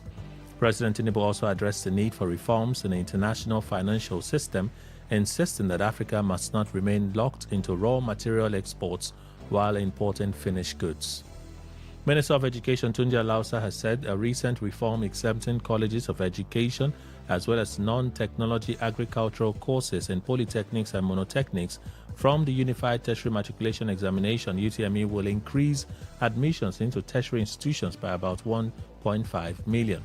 Speaking as a guest on a live television program monitored from Port Harcourt, the minister said the policy would double admission figures recorded in the past 2 years and create wider opportunities for young Nigerians. Alausa explained that one of the key reasons for exempting these categories of students from writing UTME is to support efforts aimed at improving food security in Nigeria. He also disclosed that the ministry plans to carry out a comprehensive curriculum modernization for all agricultural courses across universities, polytechnics, and colleges of education. He said the goal of the reform is to update the curriculum to reflect modern agricultural practices and changes that have occurred over the past decade, including developments such as greenhouse farming. Under the new guidelines, prospective students will be required to have at least 4 O-level credits in the school certificate examination to qualify for admission. The minister said the policy also aims at easing the administrative burden on the Joint Admissions and Matriculation Board, JAMB, and harness the post-threats and accusations of imposition have trailed the ongoing screening of aspirants for the ruling All Progressives Congress APC across several states ahead of the 2027 general election. The current development of aspirants. Investigations revealed that aggrieved aspirants in states including Taraba, Kano, Jigawa, Anambra, Benue, Kogi, Kaduna, Ebonyi, Rivers, and Plateau are mobilizing petitions and possible legal challenges over the outcome of the party screening exercises. The screening exercise forms part of the APC's nationwide process aimed at reducing the number of aspirants ahead of the party primaries. However, the exercise has already generated controversy in several states, with disqualified aspirants expected to seek redress through appeal committees. In some states, protests have already erupted, while in others, party stakeholders warn that attempts to impose candidates could trigger defections, anti-party activities, and deepen internal divisions ahead of the primaries. On the foreign scene, the United Nations Rights Chief, Volker Turk, has demanded independent investigations into reports that Nigerian airstrikes on a market killed at least 100 civilians. Reports also revealed that Chadian airstrikes in Nigeria killed dozens of fishermen. Turk, in a statement, said it's crucial that both Nigerian and Chadian authorities conduct prompt disturbing incidents and ensure that those responsible for any violations are held to account in accordance with international standards. That is the news update on Today 95.1 FM. Good morning. Thank you for your time. 95.1 FM, voice of the people. And we're back. A trap has now been set. Yes. Preparations. So what I was trying to say to do was study the electoral law, study the Constitution of the Federal Republic of Nigeria, prepare yourself very, very well. Check if your name is actually in party register, especially when you are not coming from go and contest election. Go in Nigeria today. The reality is that if you just want to go and waste your money and waste your time, just wake up in the morning, go and buy form from any political party, do a trial locked in. In Nigeria today, for you to win any election, you must be backed by people. That is the reality. Anybody who wants to pretend about you can pretend. If you are not backed by people, by the power plugs, you have a right to go and contest. But when you meet any kind of hurdle on the road, know that it is part of those games. But if you think that what Chief Loveday is saying is nonsense, he's not saying is this supposed to be, no problem. You have a right to say it, because I can wake up with my money. There are a lot of political parties now. It is unlike before, where you have only PDP maybe and APC. Now you will have NDC, we'll have ADC, we'll have APC, we'll have PDP, we'll have APM, we'll have ABGA. You can go and purchase a form from any other political party and be prepared to do those things that they are, because the road is rough. But the Fubara people, it is rumored that they have the backing of the governor. Thank you very much. They have the backing of the governor. Is the governor not enough backing for them to now have let the governor. It's a power game now. In politics, power corrupts, and absolute power corrupts absolutely. So it is a game where it's a game of survival of the fittest. Who is able to lobby more? Who is able to play the highest propaganda? This is not a Christian ground, though. It's not a religious ground where, when you come and you go beyond clapping hand, or maybe when the priest is preaching from the pulpit, you can't even ask him question. You remember, this is a political ground where anybody who wants to. But when the trees are not there in the trees, monkey can never jump. So that it is the reality. I don't pretend over it. So after the politics now, we go into governance. I can always tell you, no, this is right, this is wrong. As they are playing the politics, if any of them have the same opportunity that FCT minister have today to do whatever he's doing, they will still explore it. So your conclusion is, those that are crying now, nothing may come out. The people that are crying now, most of them that were disqualified now, not cleared. Now they are not cleared now. We are part of those who remember during you remember that there was a certain Labour Party candidate from Dekia brother from Ogoni, who went to court that time, who said he was shortchanged, a Labour Party candidate. So this same group of people had opportunity that time, and they shot every other person out of the way and used. It's interesting how you conveniently cited one case and not also cite the fact that after you people had your kangaroo August 31 local government election and people went to court, they placed the first charge of 5 million naira, that if you don't pay a bond of 5 million naira, your case will not even be looked into. So if you're citing that one that, they conveniently looked away, how is it that you are confidently not mentioning the fact that after the kangaroo local government election, I say without apology. Which one is kangaroo? The local government election of 31st August is a kangaroo election. Even INEC came out to say that election did not meet the electoral standards. INEC said so. Yes. Right? Yes. They finished that election the way they did it. The Carigo election, they did it like that. Came out. Okay. They knew that they were all going to win. They still went to the tribunal to say if you don't have 5 million naira, you cannot make any processing. Which is worse. So, Kelly, you see, I don't want to argue. It is the power corrupts and power corrupts absolutely. Is that the point that you're making? I don't want to go into that argument with you, Kelly. But what I'm trying to but you raised it now. No, you raised that point. I try to give you instance. Instance I'm giving you is that in Nigeria politics, not it didn't start today. Even former President Goodluck Jonathan attested to it that it is a winner takes all. So the ones that lost, that they were not clear, they've lost. Automatically, they have lost. In fact, they should go home. They shouldn't be spending more of their money. I'm telling you the truth. So the appeals committee, what are they there for now? Is this ceremonial? Where? The appeals committee, what are they now there for now? Appeal. Appeal have also given their report. Have you not seen the report of the appeal? They are still on now. They've not finished now. They are still on. Okay. Are they not still on? By 12 a.m. today, we'll know how far. It's not that guy. We are in party politics now, and party is supreme. We are in party politics as it stands today, and the party is supreme. That's a full stop. As a party man, it's either you opt out of the party or you obey the confined laws of the party. Simple. There's a way Engineer Deka is speaking today. Very suspicious. No. You see, this is politics. When reality before us. When Chief Deka is calm, just know that something has happened. Nothing has happened. He is a politician. He knows the reality. Kelly, I am just saying, in reality, the point facts.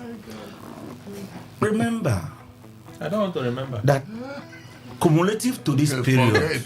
I don't want to remember. Cumulative to this period, the party structure in the states, the party structure in the states is within the coalition.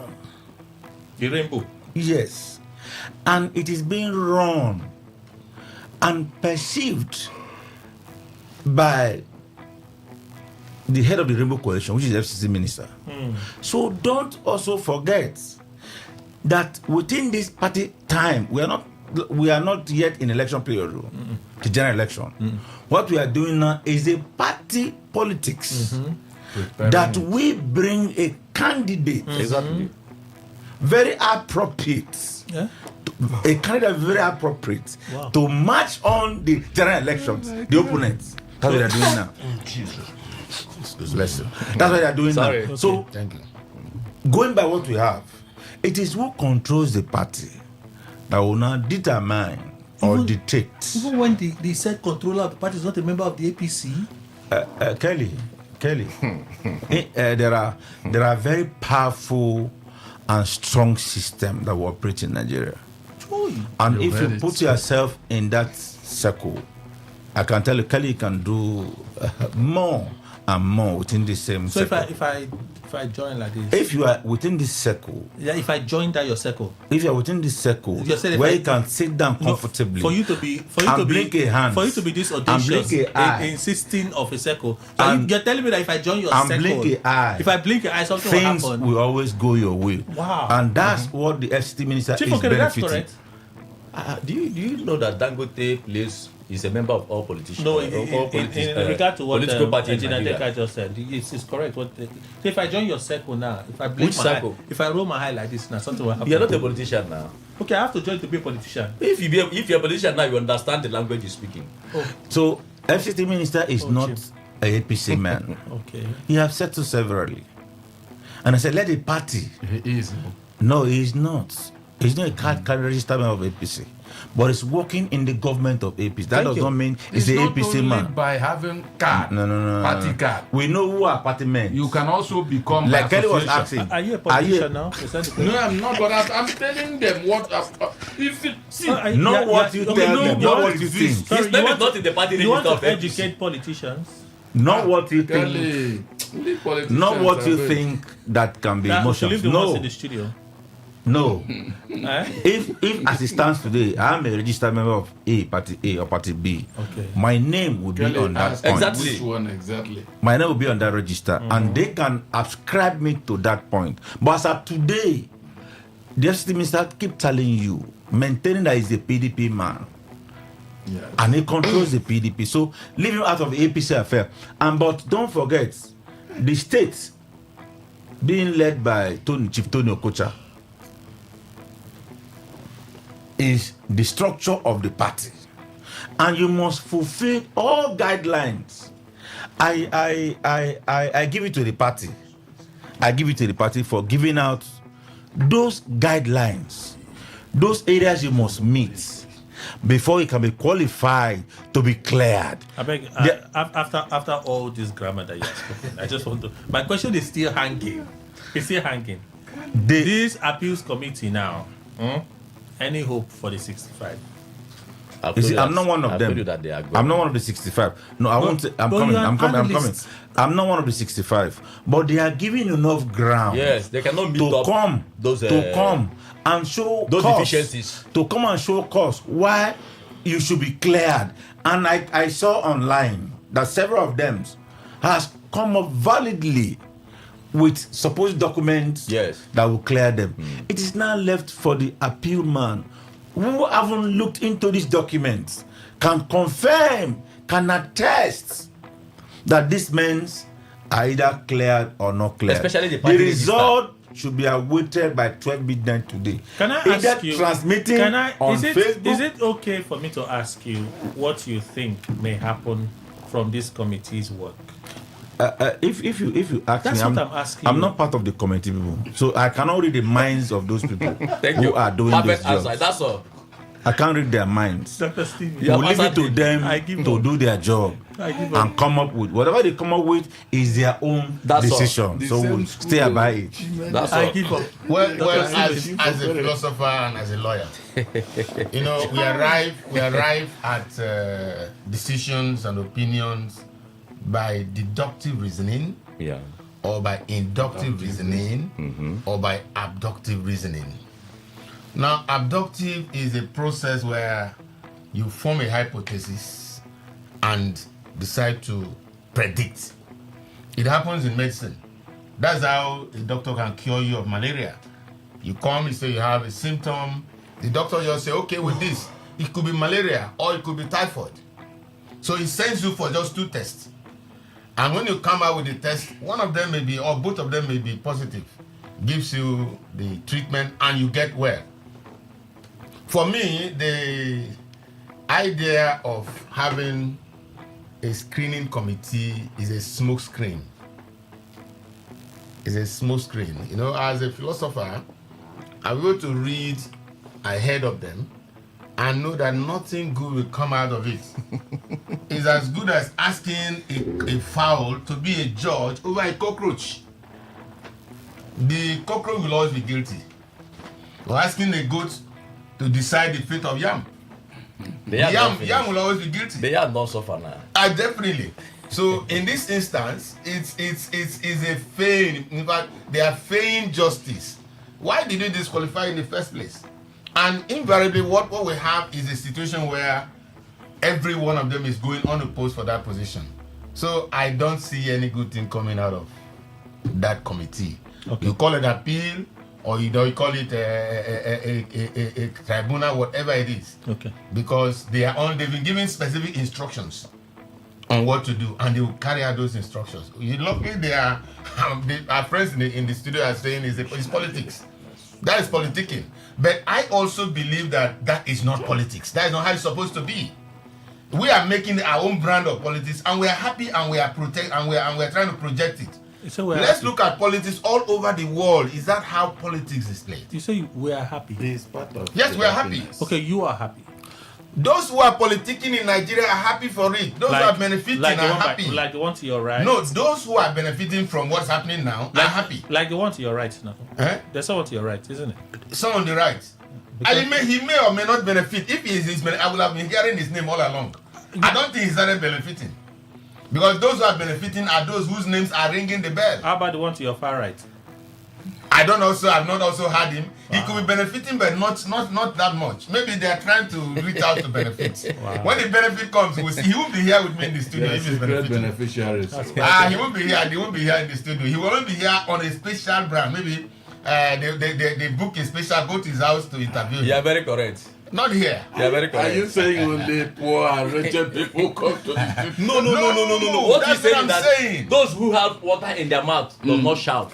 Yes, because I if remember. you shout, the water will. God. Yes, I remember when one of my friends, we were both in Uniport, he read theater arts. When he was given local government chairman by Alamesia, he has been a very hot critic of government. I'm trying to remember the name. He's late now. They went to him to interview him, and he said, when you are eating, it's bad manners to talk while eating. Can you hear that? So, invariably also, those who are eating from politics may not also talk too much against the party because something is in their mouth. Okay. So let's leave. We'll wait and see. But this appeals committee also supposed to decide if there are issues from the governorship screening now. No, it's the national. That's what I'm saying now. There's an appeals committee across for different levels. It's done at Abuja, right? Yes. So that one is in Abuja. We expect a final list to be released today or tomorrow. Maybe tomorrow. Tomorrow the list will. Maybe tomorrow. From this 12 midnight today, the list will be ready. I think the primary election for is on the 15th. I think it's 15th now. Is it 15th or 16th? On the 15th. 15th on Friday. Yes. I will stick. Is it? It should be 16th. On the 15th. You see, that's why the scheming is lopsided. Now, if we have primaries and you're screening candidates for primaries, are you asking these guys to go unopposed? Maybe that's the idea. Because they are looking for. for. We're having 32. Well, if they slots perhaps that's a strategy. Perhaps that strategy is streamline them from the screening stage. You screen out the rest and just allow the rest to come out as consensus candidates. It's possibly the idea, but all of this is for the APC. Nigerians will still have to vote who they want to vote when it's time for the election. That's the general elections. Candidates will all fall out from other political parties. So let's go on a final issue before we open the phone lines and get out of the studio. We're hearing that Makinde is set to declare his presidential ambition. I hear it's any moment soon. Which party? Is it tomorrow? He's forging an alliance between the APM and the PDP. Right. He's of his rights. APM and the PDP. I have just one concern. Why was the Ibadan agreement summit of consensus put together? Ibadan summit put together. Why did they release a communique that they were going to field one presidential candidate? If Makinde was nursing a presidential ambition that he was hell bent on, still pursuing, why do all of those things if you knew that you couldn't rally yourself in supporting one candidate? Chief Okere. Well, as I've said here before, that the worst thing that anybody can do to yourself is to lie against yourself. Doing something or doing something all the time and expecting a different result is the greatest deceit. Governor Makinde would have come to reality that the lies are not falling for him. even where he is right, because of the power play, he cannot get it. He cannot be favored. And the likes of Bala Muhammad, who is more experienced in this game, decided to leave to go and form that APM. That's where Makinde is going to now. If the reports are out. No, so if he is going to run under APM as a presidential candidate, well, fine and good. But he has never come openly to say he has defected from PDP. His men are still Turaki. I heard that some of his men they are jumping to APM. Fine. So if that is the case, let us know. Let us know, because there's no time again. For me, all these back and forth discussions will end between now and the end of May, when primary elections must have come and concluded. So nothing much to argue. Again, let's watch and see how things are going to play out. But for Makinde, it's high time he come to realize that the power play is beyond what he can comprehend, and he cannot get it. Doctor. Maybe in the future he can, but not now. Not anyone. Yes. Well, I think that, well, like he has a right to declaring his intention and ambition, because the constitutional provision overrides the party guidelines or constitution at any point. At that point, you can't stop anyone from saying, I'm interested in the highest office of the land. Then secondly, I also feel that if he had that ambition, then maybe he has not started nursing it. Maybe he got to a point where he feels that, okay, it's time for me to show up.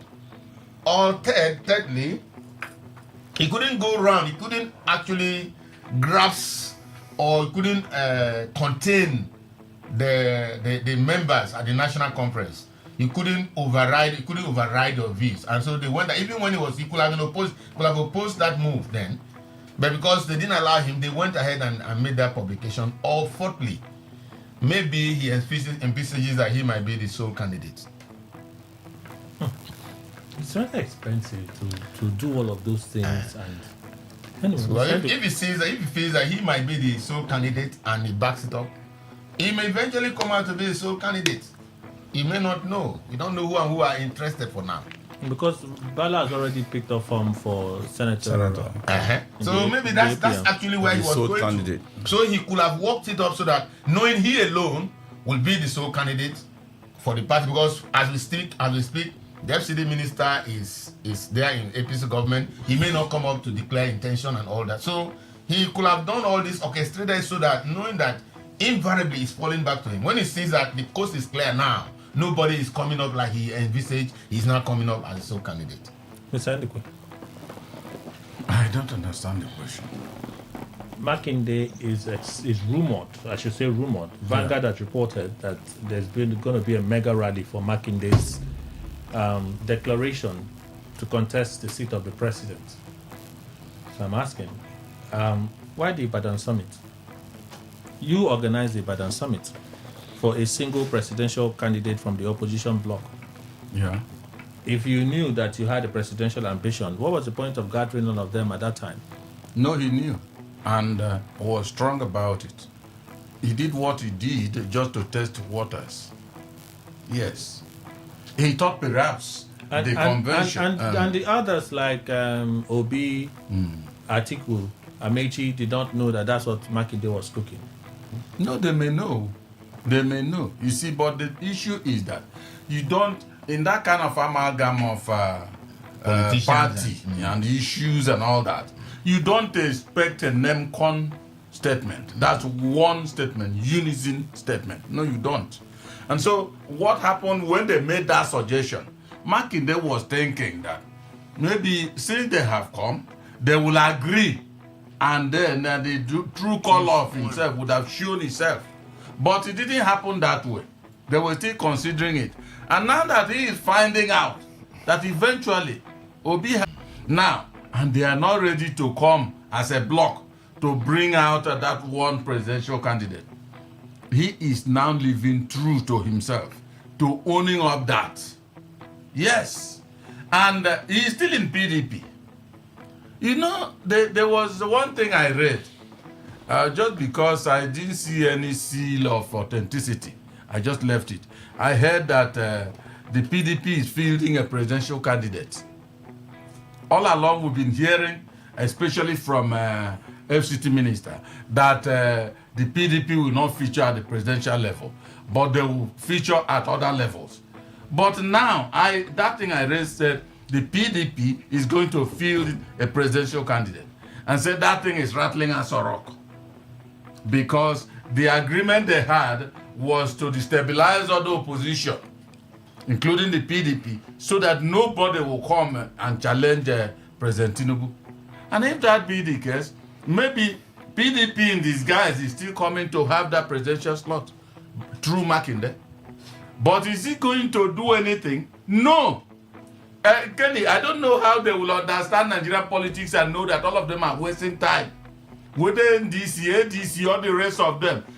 Tinubu already has the reins of power in his palm. He's holding it. He's not Jonathan. So if any of them wants to come and do experiment, fine. After all, if you go to UPTH, you see boarding specialists in medicine doing all this and using people as guinea pigs. So yes, when they are doing that, you've not mastered the whole thing. What else are you doing? You are using people as guinea pigs. And that I have seen somebody who went in for examination of his wife. What do they call this expert in that? A gynecologist. Said, go to this. He called one of them, and then the three of them appeared. He said, examine. The man was out there and said, examine who? My wife? I went with them. He said, yes. This examination, I'll come everything and I'll rectify. I said, no, please, if you're not ready, let me go. And that's how they left. So, these things are experiments. All I know is that when it reaches, you cannot tell me both Amobitom, Disu, all the rest of them, Tinubu appointed them, including the security chiefs. Then Tinubu, all of them will just bow low. Makinde will come up and Tinubu will fall. No, it won't happen. Nigerian politics, no, it won't happen. All right, let's open the phone lines. Kelly, I've not spoken now. On this? Yes. I'm sorry. I'm still here now, Kelly.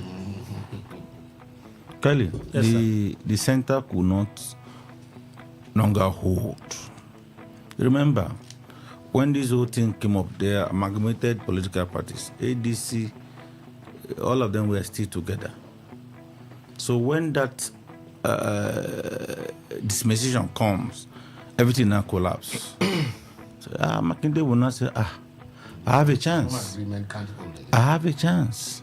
Because that agreement we had before was when all of us were together. But today we are no longer together. So what do? I need to take a shot. And he has the right. So Obi's movement may have been the trigger. See, I've just told you now. The collapse of that house is a fallout, is a cause of this, is coming up now. Because if they are still together, Atiku, Obi, Makinde, all of them were just in one boat. Still hoping, believing that in that challenge, and that's only what I used to say. That's what I said. It is only that challenge that should have given the ruling party a fight. No one party individual can challenge the authority we have of ground today by Tinubu. That amalgamation was only the threat that should have said, okay, Tinubu will not, if I was supposed to do 10, he will do 100. But by today, that falling flat of that agreement has given rise to all these sub-people. And Makinde being free with his party man, Bala Mohammed, has a right to say, okay, we are PDP together because this is our own block. The other block is gone. Let us have this agreement. I come up, you go for Senate, you go for this. And those are the things that are sprinkling up today. So we'll give it to them. But how it will pans out to be the result, what becomes the point? Tinubu, as it stands, will still calculate. Having all these other teams they have, across the country, is picking, telling you to drop, telling you to fight, telling you to go, so as to have a formidable house and one house. So that when the time is, by the end of this month, we should have seen a very good slate from APC. And anybody who wants to challenge that, you can look at each state by states and say, we have A in Bauchi State, for example, as a governor, in this party, in APC. Who do we have to challenge him? Who do we have to counter him? So that's calculations. In Abia, like we said, these two Kalu fighting. I heard that the other younger one has submitted himself. He's going back to House of Reps. Benjamin Kalu. Yeah, Benjamin Kalu. He has no other option. He has submitted himself to the superior Kalu, the senior Kalu, who I was told brought him up in politics. And by today, he has said, okay, let me return by agreement. Maybe by the leader, so you come back to the House of Reps. So if that's the case, mascot may be gone in for. That is where we have. APC That's a clear point because Orji Kalu is the leader of Abia State as it stands today. So definitely he's going to bring his younger brother, and the Kalu dynasty will also continue to moving forward.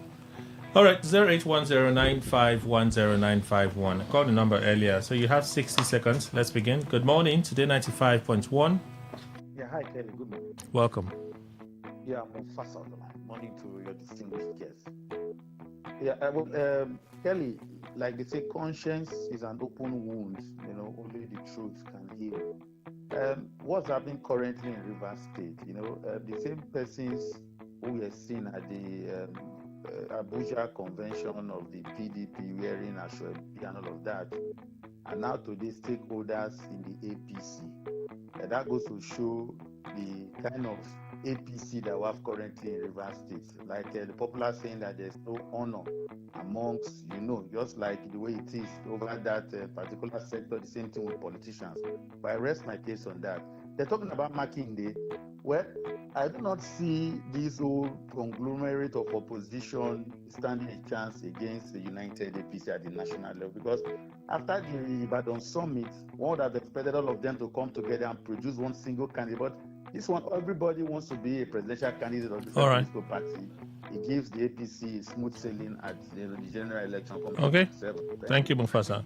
Today 95.1. Good morning. Morning, sir. Kelly. I greet your panelists, sir. Good morning. Kelly, I beg, never cut me off. Are you a Chelsea fan?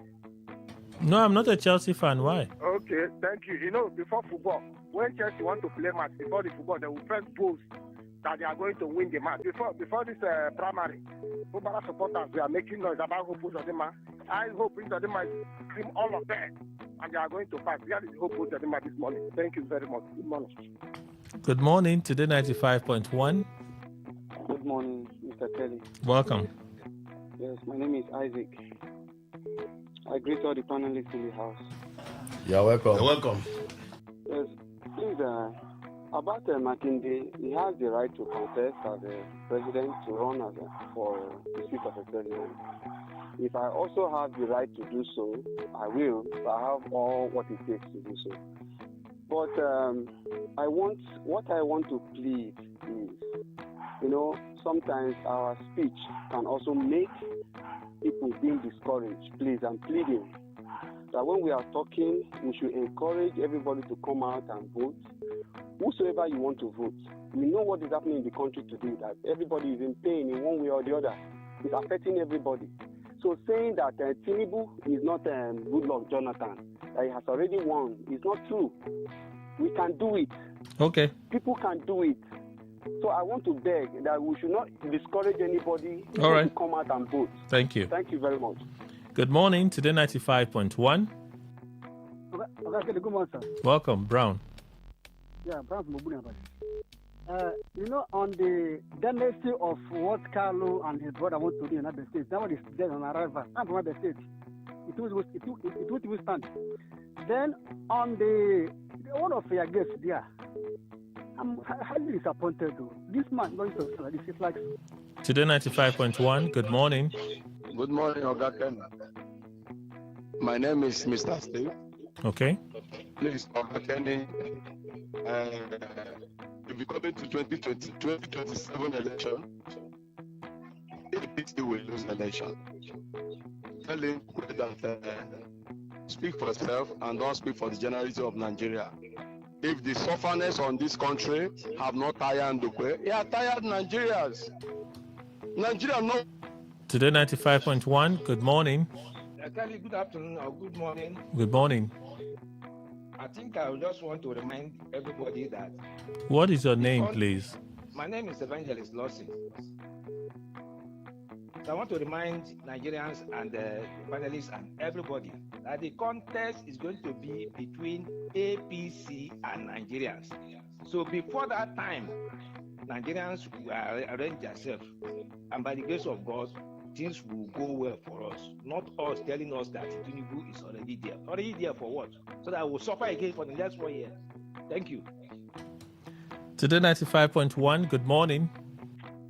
Yes, good morning. This is Ajay Connor. Okay. I think we lost the call. Good morning, today 95.1. Hello? All right, the calls are dropping.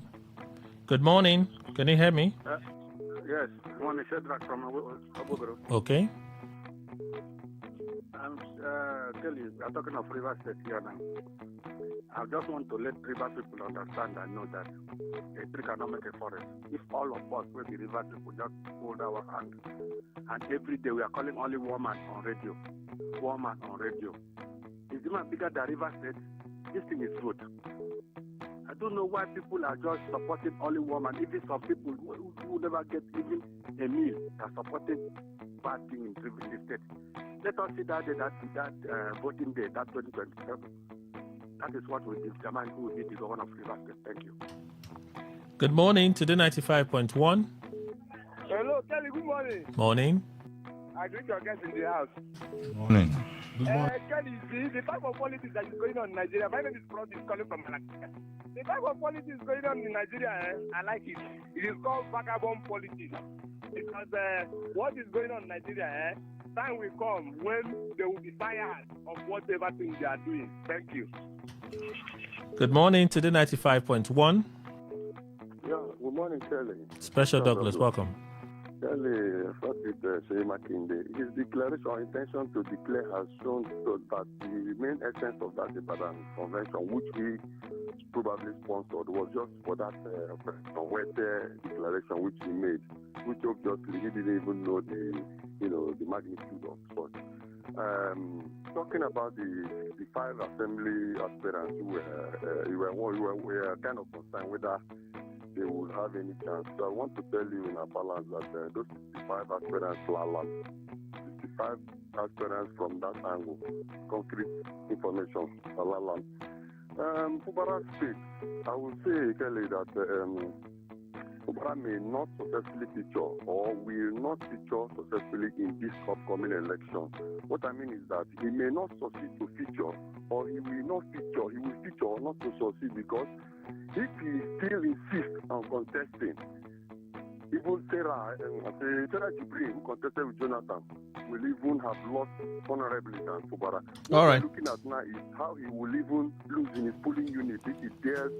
Thank you, Special Douglas. Just focus on the general election. Today 95.1, good morning.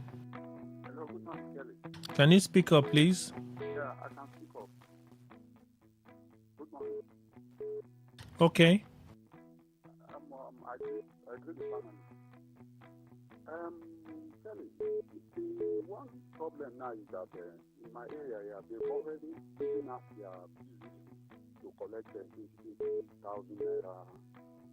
In 15 days, they collect 20,000. The next 15 days, they collect 20,000 naira. I'm wondering which card would they use to vote out the bad government? I'm just asking you. The youth are so confused. Bye-bye. Good morning, today 95.1. Hello, good morning, Mr. Kelly. My name is Edijao. Okay. I said this screening, 33 loyal to. Hello? I said 33 out of 90 something were screened. Those 33 screened loyal to FCT minister as alleged. Then, to me, that is just consensus they are doing. So they should have just let anybody. Thank you. Okay. Good morning, today 95.1. Hey, good morning. Welcome, sir. My name is Bobo Gentle. See, I have a me ask you again. Oh, let me ask my brother in the studio. Saudi, I want to ask. This is the first time I'm seeing all other types of state buying governorship form. Did they stop open from buying it? And that was, by the way, Scary. It surprised me when I walked around River State, seeing the level of underdevelopment. And some people are still telling me that they are supporting the person that is making the state. This way, the state is very. I'm wondering. Are we thinking? What are we thinking? It's painful, man. Thank you. Good morning, Today 95.1. Hello, Mr. Kelly. Good morning. Welcome, sir. Good morning to other analysts. Kelly, it's so sad. It's so sad working that way. Honestly, I live here for 20-something years. I've never seen a picture being painted this way. And at times when I listen to some persons, some are saying, oh, it's okay that way. Some are saying, oh, it's bad. I think we should call it bad because if you look at other states around us here, you find out that somebody puts them there and they allow them to have free hands. Someone must hold a ladder for you to climb. Then if your turn is off, you allow another person to have the freedom.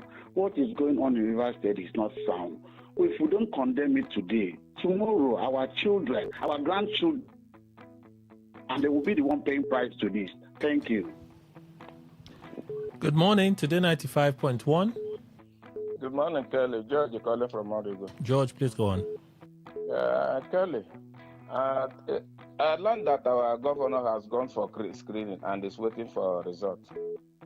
I think the last time I checked, our governor said the spirit has left government house. The question I want to ask again, what is he coming to that government house again to do?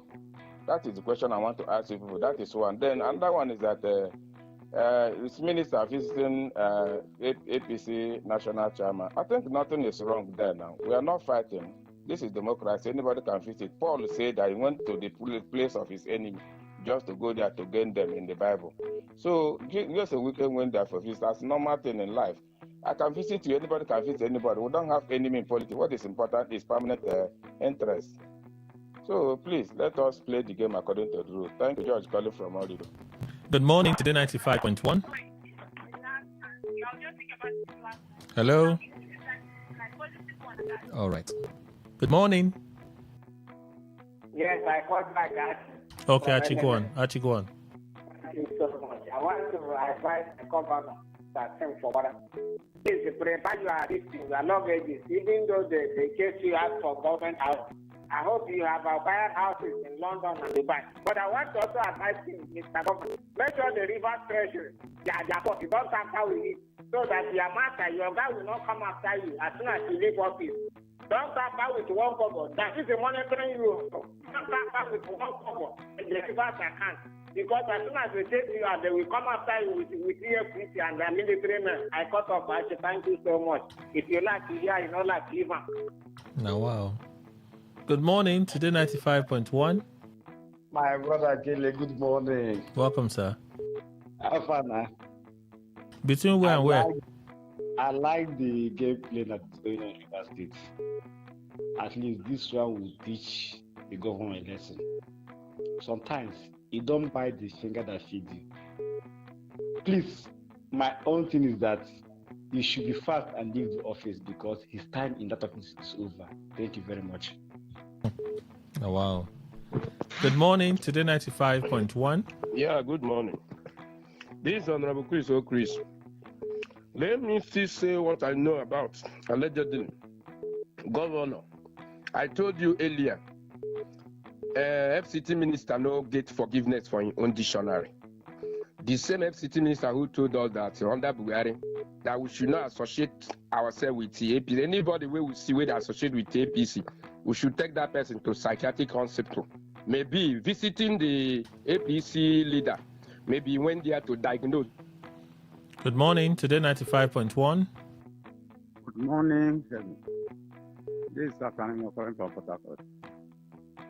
I think this morning I want to again agree with Mr. Emma.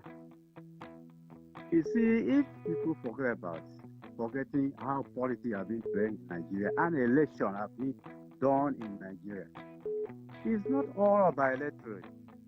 It's all about institution and the system. If the institution cannot make the electorate to get their way, they will not get their way. So any person that is maybe a governor or a president in the country, we should give that person kudos. Because institution and the system, if you break through that institution that you have in the country, they are a powerful person. Thank you. Thank you, sir.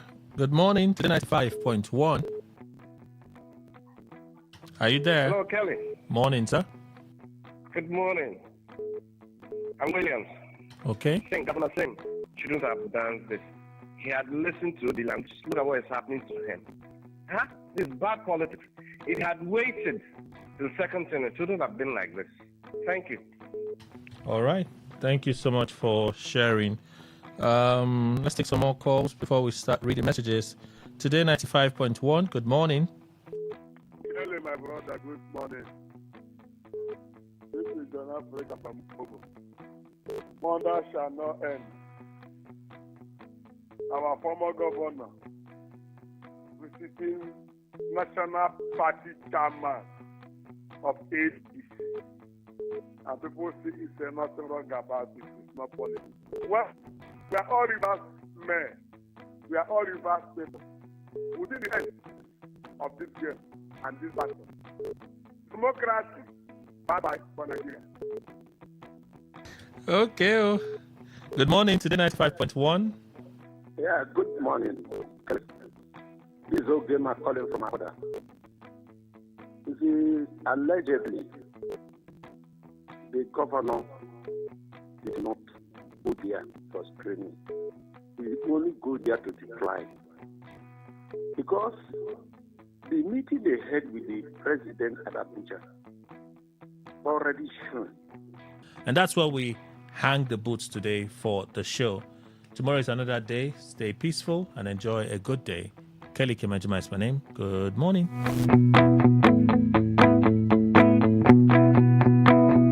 Port Harcourt, are you ready? Today, 95.1 FM, the voice of the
lot of talk radio.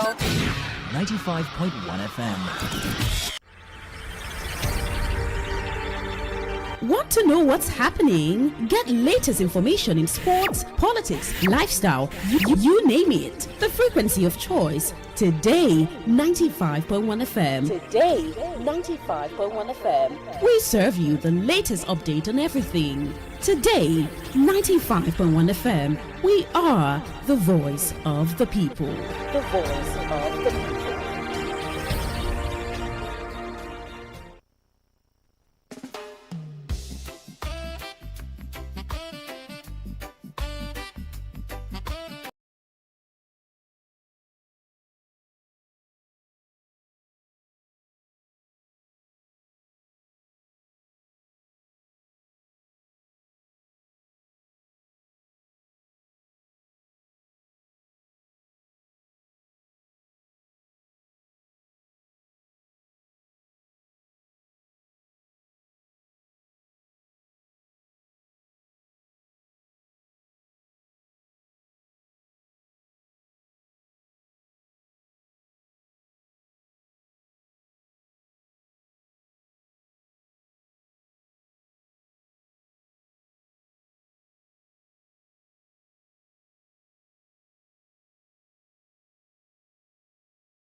Yellow. Yeah, but of course, lovely song. Mama Don't Cry. Truly, we're going to make it someday for you.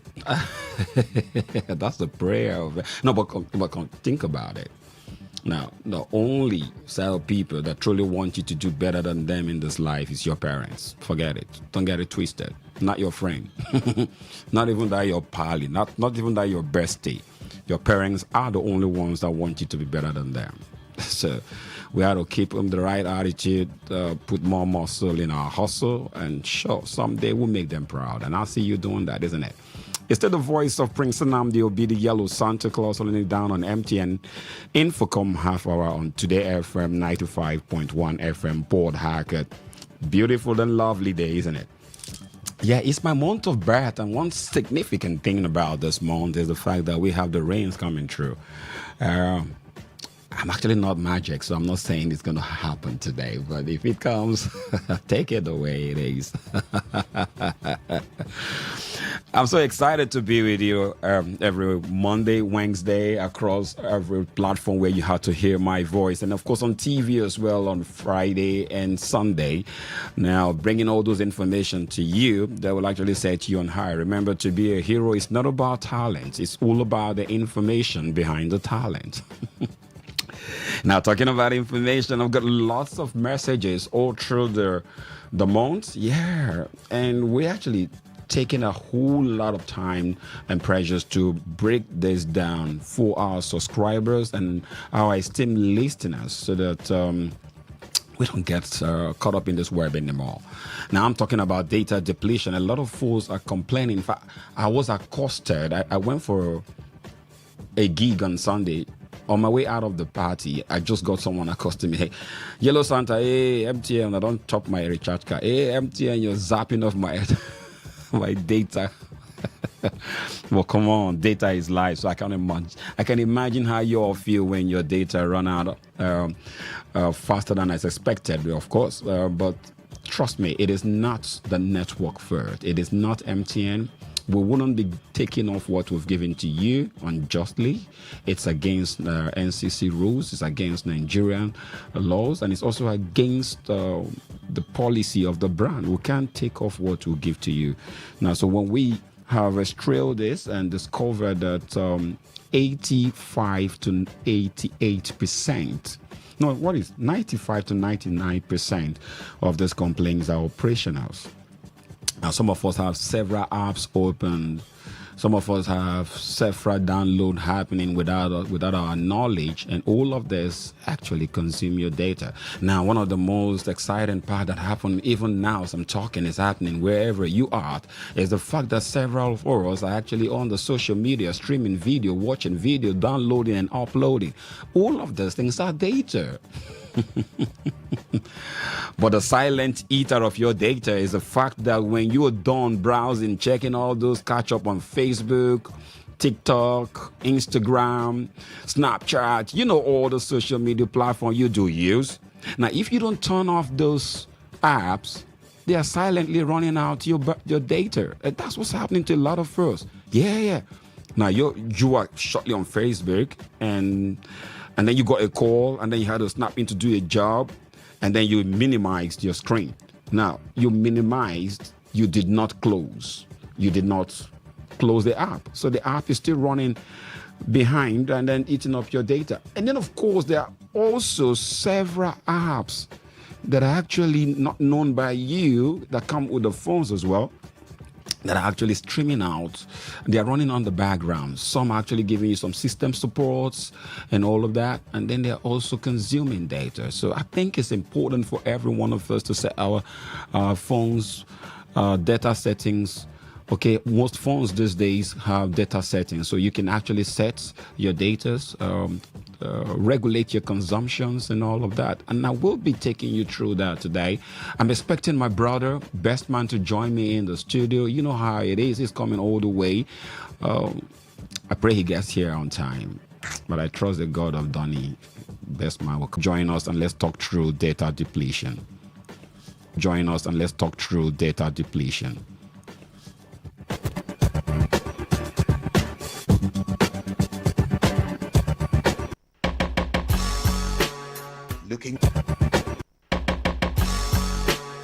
Looking for ways to save your data? It starts with data saver modes. Activate them to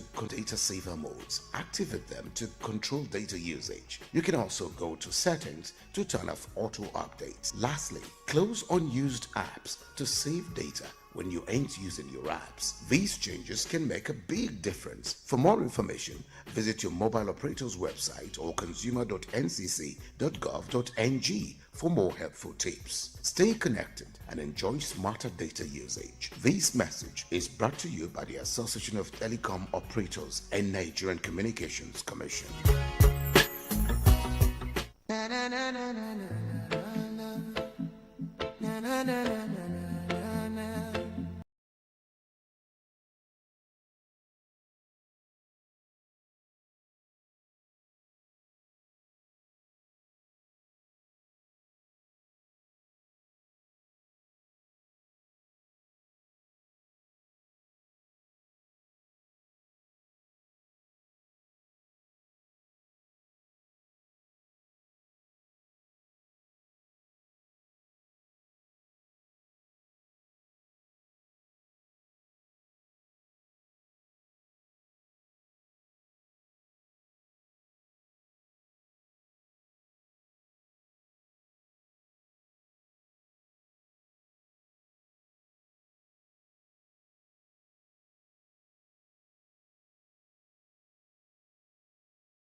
And truly conserve your energy.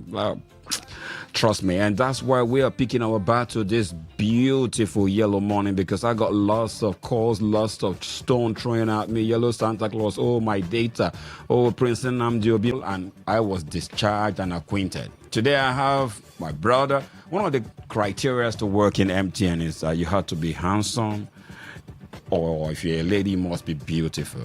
And I have one of the finest again in the building. He's also another handsome dude. And our colors are usually yellow, right? Because there's yellow in every man. There's yellow in you. There's yellow in me. If you doubt it, go and urinate and check your wee. No, don't tell me it's malaria. Stop that. All right, I have Best Man in the studio already. Best Man, good to have you around. Yeah, thank you. Good to have you here too. All right, Best Man, we're not going to take much time. You're not talking Ziggy today. You're talking data depletion, right? Yeah. So we'll just talk about.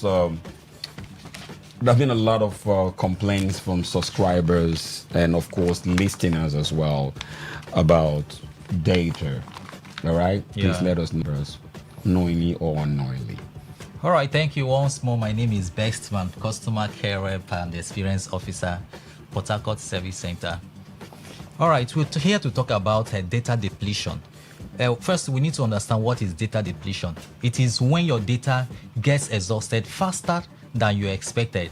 And there are a lot of factors that contribute to this. So we're here to help our customers on how to manage their data depletion. So you ask, what are those things that causes data depletion?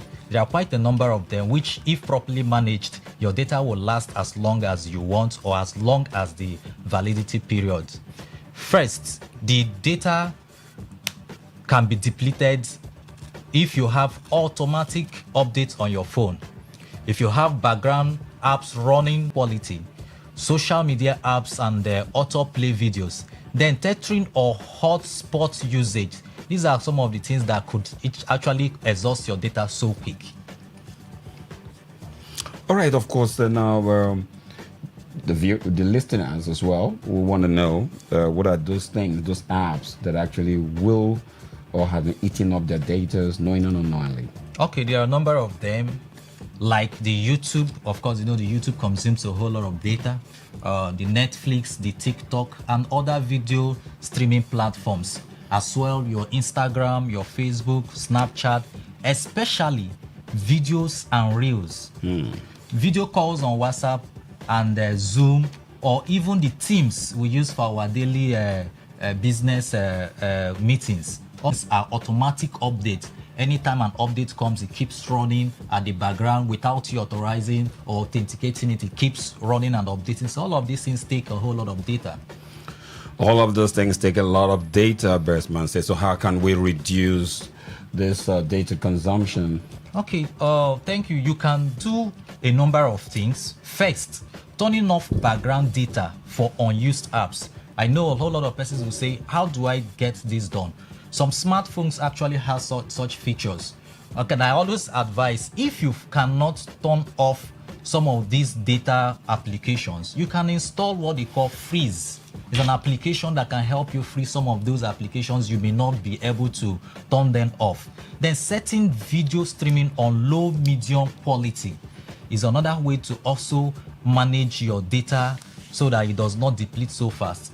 Then I also advise turning off auto download on WhatsApp and social media applications. You know, once somebody sends you a message on people who belong to a whole lot of social groups, once you receive a message and you open it, all those videos keep dropping, the pictures keep dropping on your gallery. So there is a way you can actually manage them without them dropping on your gallery. Then another thing is updating app only on Wi-Fi. So if you always use your data to update applications, of course you always experience quick data depletion. You should always also manage your data by monitoring it. What do we mean? A whole lot of persons don't check their data balance. The only time they know that their data is exhausted when they can't browse. So I tell people, every time you check your data balance, see how much you've used and how much left, so that you'll be able to manage your data. Okay, how much you've used and how much is left, right? Yes. Okay, but then very quickly, is there a way they can control this usage specifically? Yeah, thank you. There are ways you can. Most smartphones allow some certain restrictions. You can restrict background data per app. Yes, you can do that. You can limit mobile data usage. A lot of smartphones have such settings. You can also set data warnings and limits. So if you're able to do these things, your data should be able to last for you till the validity period or before it expires. That's all good. Now, okay, let us also, what are other measures they can actually do to, maybe because sometimes our parents, like parents at home, some of us that have kids, what can they do again to reduce the usage of their keys with their phone? Because one of the major things we discovered is that some of us do not know we leave our phone, and our sons and daughters pick it up and then they go gaming. So is there a way to set up a particular gig, so if it browses to a particular point it stops, or what can be done? Yes, you can limit some particular applications from the background. If you don't want those applications to function, you freeze them. If you want your children or your child not to have access to particular or certain applications, you can go and restrict such application. Then another thing, you can also limit the data usage. You can set it up, okay, I want my child to use 1 gig for the day. That's what I'm talking about. At exhaustion of 1 gig, you won't be able to access the internet again till the next day when you program it again. So you can also set data warnings.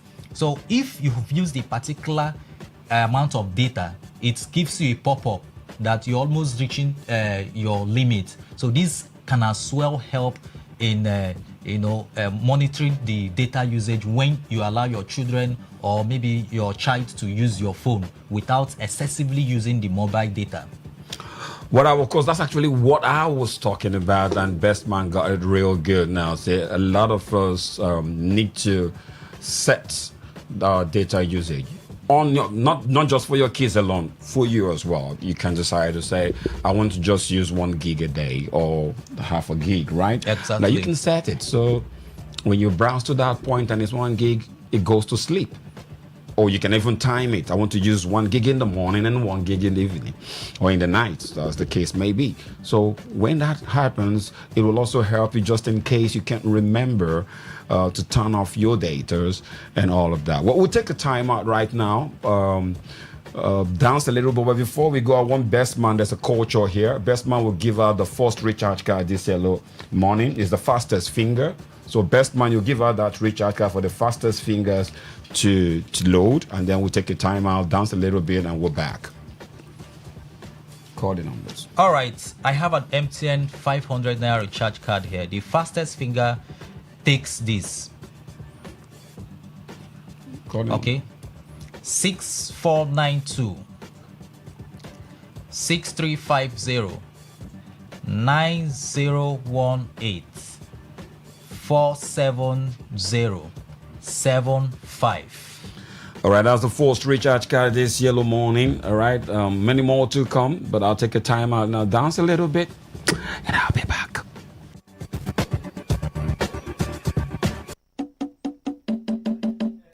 They find ways to save your data. You go first start out with your apps. Delete apps where you know they use, but other things go still day. Some apps get data saver modes. Make you activate them to control the data usage. You fit also go your setting, make you off the auto updates them. Then make you also close apps where you know they use to save your data when you know they use your apps. This small change go fit help you save your data well. For more information, make you go your mobile operator website or consumer.ncc.gov.ng for better tips. Make we dey connect and enjoy our data use well. This message they come from the Association of Licensed Telecom Operators, where join body with the Nigerian Communication Commission.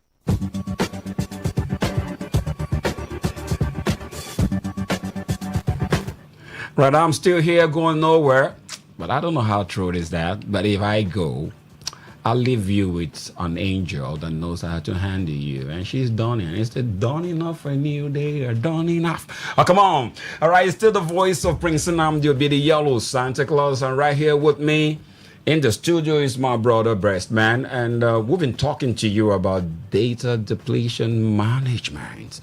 Now, if you're just joining in, never lost so much. No, it didn't miss much, because Best Man will just do a recap of all he has just said in the last couple of minutes, so you can actually fit in, right, or bring you up to speed. All right. Okay, Best Man, back to you. Just give us a recap of how they can manage their data, or you talked about earlier. All right. It is very much possible that you can manage your data and it will last till the validity period of your data activation. Some persons may not be able to go to settings apps management and how to stop some app running from the background. If you find it difficult, there's an application I can introduce to you. It's called Freeze. When you go to your Play Store or your App Store, download Freeze. It helps you to freeze some of these applications that you do not want to use, or some of them they're on your phone, you don't know how to stop them from running. You can freeze them from being in use, because while they are in use at the background, it keeps taking a whole lot of data. Then I also advise, it is good you know how to check your data balance. What is the code? It's *323#. Option 4 is to check your data balance. When you do this regularly, you know that yes, you have enough to use and you do not have enough to use. So these are ways you can actually manage your data. Then applications that you don't have need. There are a lot of persons, because they see someone using a particular application, they go ahead to download it and they don't have, from year to year, month to month, they don't use these applications. I will also advise, expunge those applications from your phone if you're not using them. Then for high quality video streaming, you can as well reduce it to medium. It will still give you what you want. Then you can as well manage your data depletion by turning off background data for unused apps. Like I said, you can go to your settings, go to app management. From there, you'll be able to turn off these applications that are not needed. Most times they keep on running at the background. So I think with this, you should be able to manage your data properly. You should be able to manage your data properly. That's exactly what Bestman said. So, with this viewpoint of ours, do you now believe that MTN is not the one responsible? We are not, so we are angels, so we are like Donnie. We are like Donnie. We are not the ones eating your data. So, now we are going to vote. For those that believe that MTN is not the one eating their data, let the eye. And those that don't believe, okay, the eyes have it. So, Bestman, you and I were discharged and acquainted. Thank you so much. So, it's all about you right now, all right?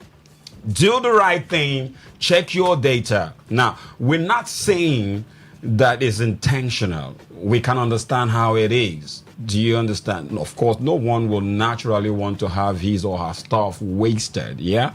So get the Freeze app like Bestman has recommended. Of course, you also talked about a short code. Can we call out that short code as well for everyone to know how to check their balance? It's good for you. Sometimes now, before you even send money to your siblings or to your friends, you used to check your account balance, exactly. Isn't it? So check your data balance. Yeah. Bestman, let's get that code again. With *323*4#, you'll be able to see your data balance. *323 *4#. Yeah. You can check your account balance for data. Yeah. All right. Now that will let you in on the volume of data you are up to consume. So if you want to consume more, then top up if it's low. All right. If it's not low, then keep enjoying, because data indeed is life. Music coming through, right? We need to dance because we are free now. I'll give you leg back, because leg back we're performing live at the MTN Family Fun Fair taking place in Ilorin. The Yellow Santa Claus will be leaving you straight up to Ilorin for the Family Fun Fair, and I want you all to come through. You know, when I come with lots of gifts. Prince Namjobi says so. I'll be with you after this time now.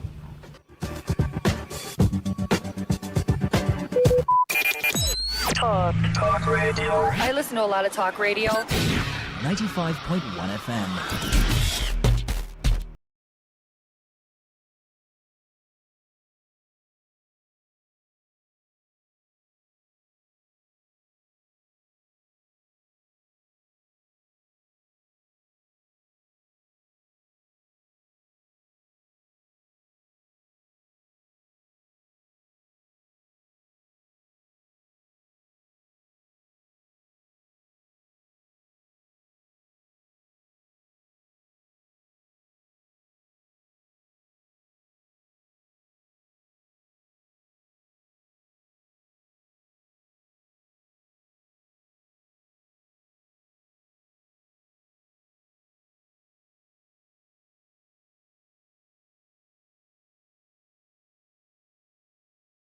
But of course, it's the voice of the yellow Santa Claus, Prince Nnamdi. There'll be no much time to stay, but keep your luck right here. Keep dancing. Remember, every addiction is a bad thing.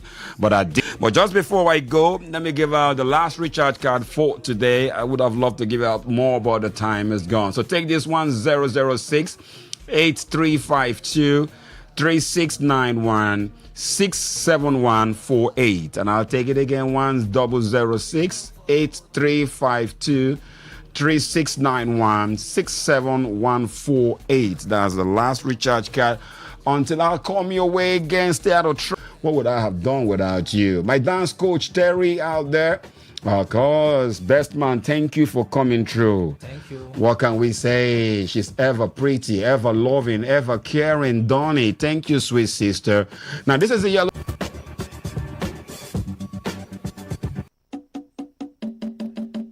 You dey find ways to save your data. You go first start out with your apps. Delete apps where you know they use, but other things go still dey. Some apps get data saver modes. Make you activate them to control the data usage. You fit also go your setting, make you off the auto updates them. Then make you also close apps where you know they use to save your data when you know they use your apps. This small change go fit help you save your data well. For more information, make you go your mobile operator website, make we dey connect and enjoy our data use well. This message they come from the Association of Licensed Telecom Operators, where join body with the Nigerian Communication Commission. Talk radio. Hit the road, fill your drive. Ignite the vibe, stay locked. Today 95.1 FM, radio on the go. Looking to grow your business? Ready to elevate your brand and reach the right audience? This is your moment to take your brand to the next level with Today 95.1 FM. Your trusted voice, reaching thousands of listeners every single day. From startups to established brands, we create powerful advertising packages are designed to give your business maximum visibility and real results. Don't just advertise where people are listening. Call us today on 0818-389-2850 or visit our staple. Today FM 95.1. Your voice, your market, your success.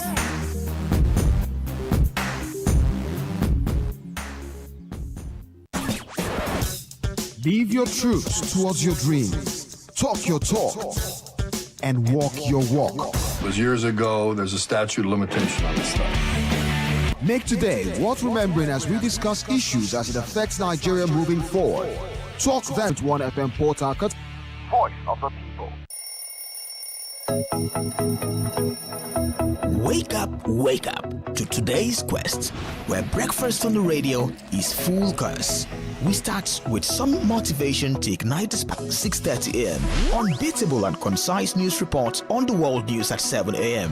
and our newspaper review segment now 7:30 a.m. Oh yes, 7:30 a.m. The scoops and the commentaries from our esteemed panelists. Today's quest and Port Harcourt. Miss it, you miss out. Whether it's happening in Port Harcourt, South, Nigeria, or around the world, we've got you covered. On air, online, delivering back. This is Today 95.1 FM, Port Harcourt. News. Good afternoon. This is the World News on your premium talk radio, Today 95.1 FM, Port Harcourt. I am Dawn Wilson. The headlines. President Bola Tinubu calls for deeper economic integration across Africa. JAMB meets 11 highest scoring candidates in 2026 UTME. Bonny Indigen raises alarm over alleged criminal activities by Okada riders in area. And on the foreign scene, French President Emmanuel Macron faces backlash after summit outburst. Now the details. President Bola Tinubu has called for deeper economic integration across Africa, stressing the need for policies that prioritize the continent's industrial growth and prosperity. According to a statement by presidential spokesperson Bayo Onanuga, Tinubu made the remarks while leading Nigeria's government, diplomatic and business delegation to the Africa Forward Summit at the Kenyatta Convention Center in Nairobi. The president highlighted Nigeria's blue economy potential as a key driver of Africa's development, noting that it had long been underutilized due to insecurity and uncertainty. Tinubu also addressed the need for reforms in the international financial system, insisting that Africa must not remain locked into raw material exports while importing finished goods. The Joint Admissions and Matriculation Board, JAMB, has unveiled the top-performing candidates in the 2026 Unified Tertiary Matriculation Examination UTME, with an aspiring medical student emerging as the overall best. Owoye Daniela Jesu Dunsin emerged as the highest scorer in the 2026 UTME with an outstanding 372 marks. The Ekiti-born candidate selected University of Lagos, UNILAG, as her first choice, where she hopes to study medicine and surgery. Ewere Kingsley Ikenna from Imo State came second with 370 score. He chose Nile University of Nigeria as his preferred institution with a focus on computer science.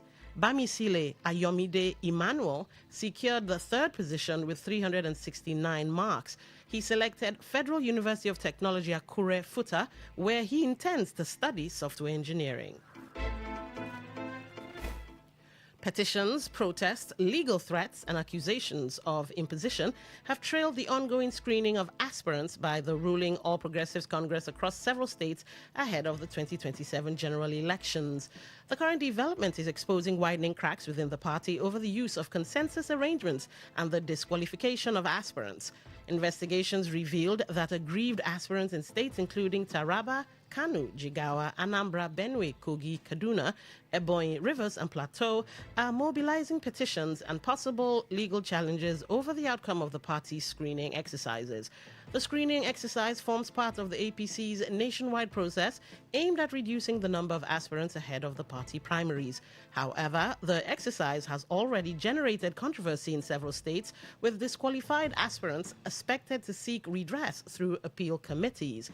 In some states, protests have already erupted, while in others, party stakeholders warned that attempts to impose candidates could trigger defections, anti-party activities, and deepen internal divisions ahead of the primaries. In the meantime, the All Progressives Congress APC screening appeal panel for aspirants seeking seats in the Rivers State House of Assembly has commenced sitting at the APC Secretariat in Port Harcourt. The panel began hearing appeals at about 10 a.m. yesterday. Recall that out of the 98 aspirants screened by the Rivers State House of Assembly Screening Committee, 33 were cleared while 65 were disqualified. Addressing newsmen at the APC Secretariat on Aba Road, chairman of the appeal panel and human rights lawyer Abdul Mahmood said the committee's responsibility is to review issues raised against the affected aspirants by the screening committee, while assuring the panel would carry out its assignments transparently. Mahmood explained that some aspirants had already appeared before the panel with documents relating to their disqualification and were advised to provide additional relevant documents before the conclusion of the appeal process. The appeal panel chairman also condemned the conduct of one of the aspirants, Tonye Tom George, who was accused of attempting to bribe members of the APC screening committee during the exercise and alleged that some aspirants had been sending congratulatory text messages to him over his appointment to the panel. Let's take a listen to what was said. And I need to say it, the bulk of the complaints that we have had, not stated in their petition, but in their oral presentation, that the non-clearance decisions were not communicated to them. All of them, pointed to the fact that they read their non-clearance on Facebook. Perhaps next time the party must learn from its experience. When you clear and don't clear people, the people have telephone numbers. Also speaking, the River State APC Publicity Secretary Chibuike Ikenga dismissed insinuations that the outcome of the screening exercise was influenced by the Minister of the Federal Capital Territory, Nyesom Wike. Nothing to do personally with the president. So bring him to say whether people who are cleared or uncleared belong to his own group or team. it does not fall in here properly. What we know is that we have 98 members of our party who sought to represent us at the 32 constituencies in Rivers State. They must subject themselves to the party guidelines. Today FM's correspondent reports that some of the aspirants who appeared before the appeal panel also spoke on the process. A property owner along Obirikwere Airport Road, Brown Francis, has criticized the chairman of Obiakpo Local Government Council, Gift Warlow, over the demolition of his property situated at a farmland known as Ohia Agbada Ezilaro. It would interest you to know that some individuals claiming to be officials of Obiakpo Council, accompanied by personnel of Nigerian police, acting on the directive of the council chairman, had in recent times demolished some properties in an alleged disputed property, cited directive by House of Representative Committee. But Brown Francis, in reaction to the wondering why the chairman will depend on the directives by House of Representative Committee rather than court judgment. Francis questioned if House of Representative Committee is now more powerful than court of competent jurisdiction, or should be sitting in place of court judgments, just as he called on heads of security agencies to urgently intervene to prevent the action from escalating further. The purported action of the Obiakpo local government chairman concerning my property and the properties of my co-investors, which we genuinely bought, the AKIM family, the property known as Ohia Agbada Ezilaro, situated along the Obirikwere Airport Road, which was demolished by the Obiakpo local government chairman on the ground that the House of Representative Committee on Public Petition and thereabout said we should hold on from development. I want to put on record straightly for the general public to hear and to know that that property was genuinely bought, and as well as some certain documents verified from them. Let me use this medium to call on these various security agencies, the DSS, the police, and others to call the chairman to order.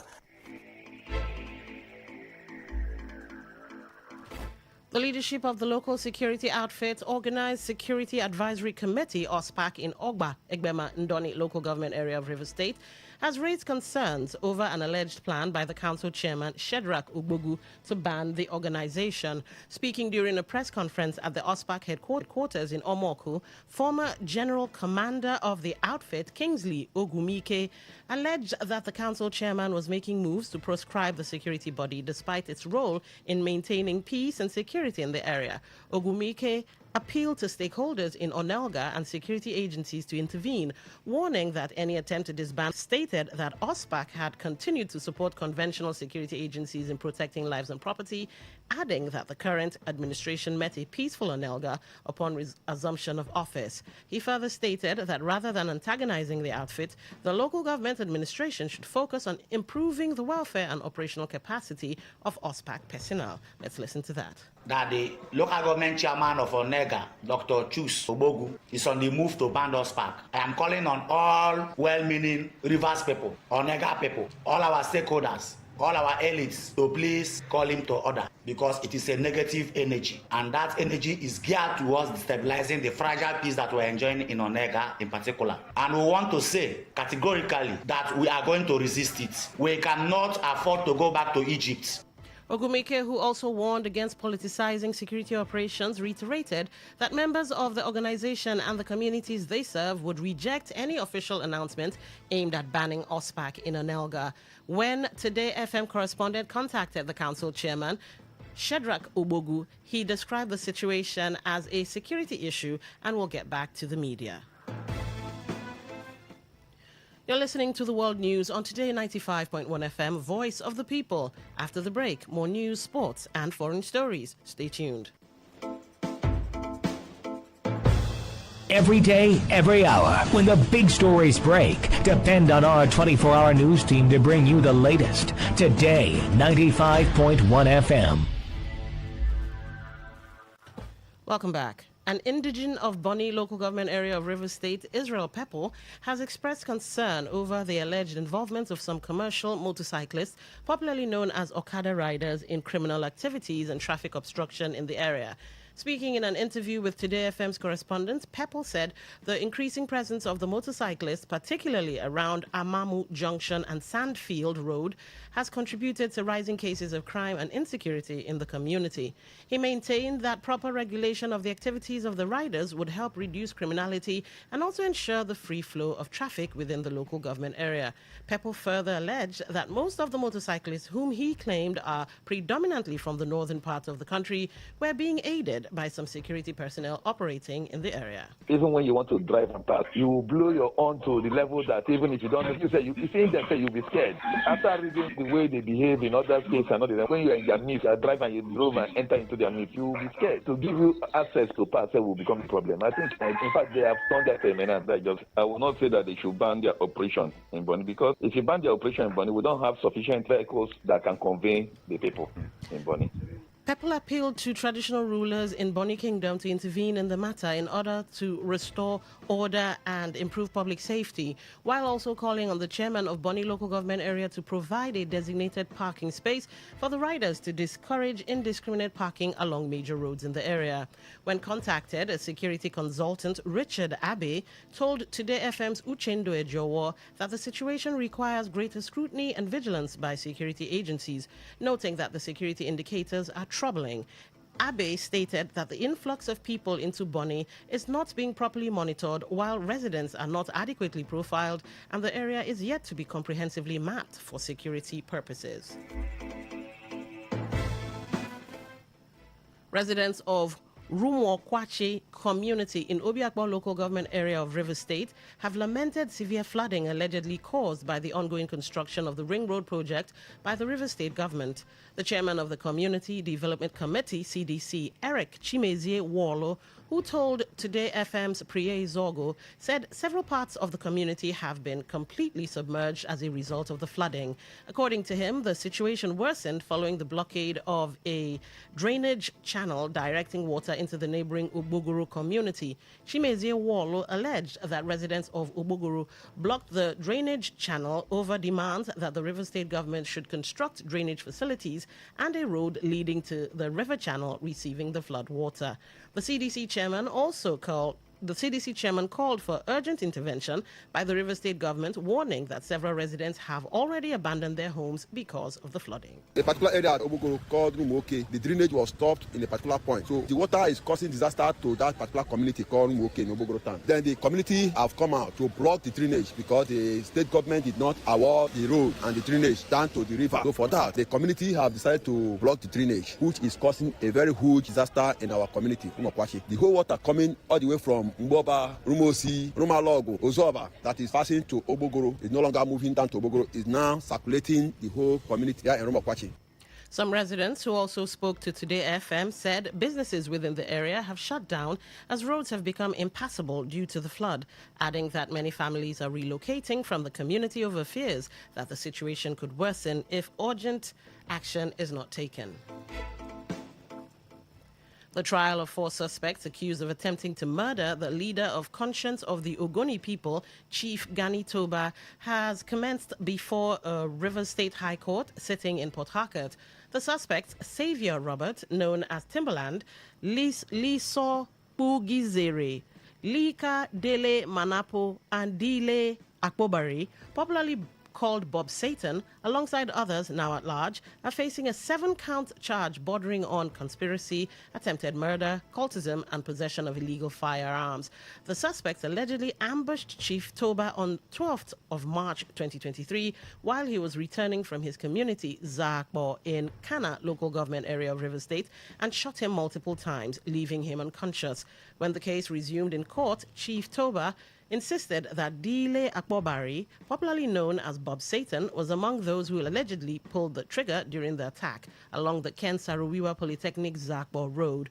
While still under cross-examination by counsel to the 4th defendant, Chief Toba told the court that he made a statement at the police station after being discharged from the hospital following his recovery from the gunshot wounds. The trial judge, Justice Augusta Kingsley Chukwu, after listening to the testimony, adjourned the matter to 26th May of this year for continuation of the prosecution's case.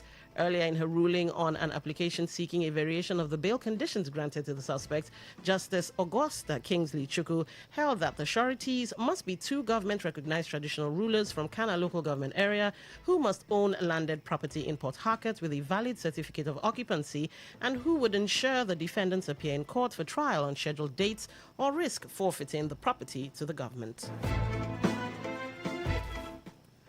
On the foreign scene, French President Emmanuel Macron is facing backlash after he interrupted a panel at the Africa Forward Summit in Kenya to demand silence from the audience. Macron stormed the stage to rebuke audience members for what he called a total lack of respect, accusing them of disrupting speakers during a presentation by artists and young entrepreneurs. He had earlier described himself as a Pan-Africanist during a news conference. The summit is meant to showcase France's new policy for the continent, a shift from a former colonial power seen as dominating to what Paris describes as a partnership of equals. On Tuesday, Macron announced a $27 billion investment into various sectors in Africa, including energy, artificial intelligence, and agriculture. Videos of Macron's heated intervention on Monday quickly spread across social media, drawing a mix of mockery, praise, and criticism. Appearing visibly frustrated by the noise in the room, Macron abruptly walked onto the stage and asked the speaker to hand him the microphone, saying he would restore peace and order. Long time no see you, which one you do? Oga builder, Oga contractor, long time no see. That thing where they look for Sokoto, it don't land for Shokos of say, we don't carry our product enter River State, but say we still there for Aba. Anywhere we did Agnes roofing product, go find you come, our product don't enter market, long span, made couple, step tie, small gutter design. As big man consign, we still get stone coated roofing sheet, shingle, mineno, glass, bond, wood shake, and rubber. Don't forget saying that Dr. Agnes one man with the manufacturer. Agnes one more data tooth powder. Nice to carry this open product enter market to Wakaskele Wugali as only enter office waiting for kilometer 20 at Port Harcourt Expressway. Equated Akaso bus stop behind Antwerp filling station or Bigbo LGA or Port Harcourt. You feel Waka enter our head office waiting for kilometer 7 at N Expressway. Osichema for Abia. For more inquiries, call us on 0816 719 5073 or 0811 201 2831 or 0803 500 5489. Agnes Aluminium Roofing Product, I'm the product where go make your house the smile, whether under the sun or in the rain.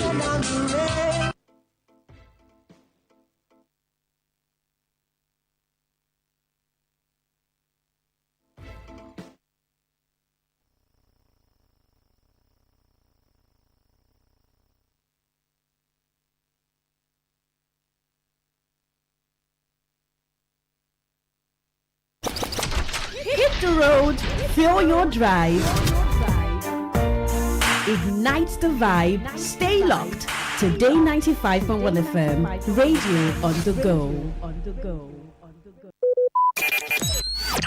Talk radio. I listen to a lot of talk radio. 95.1 FM.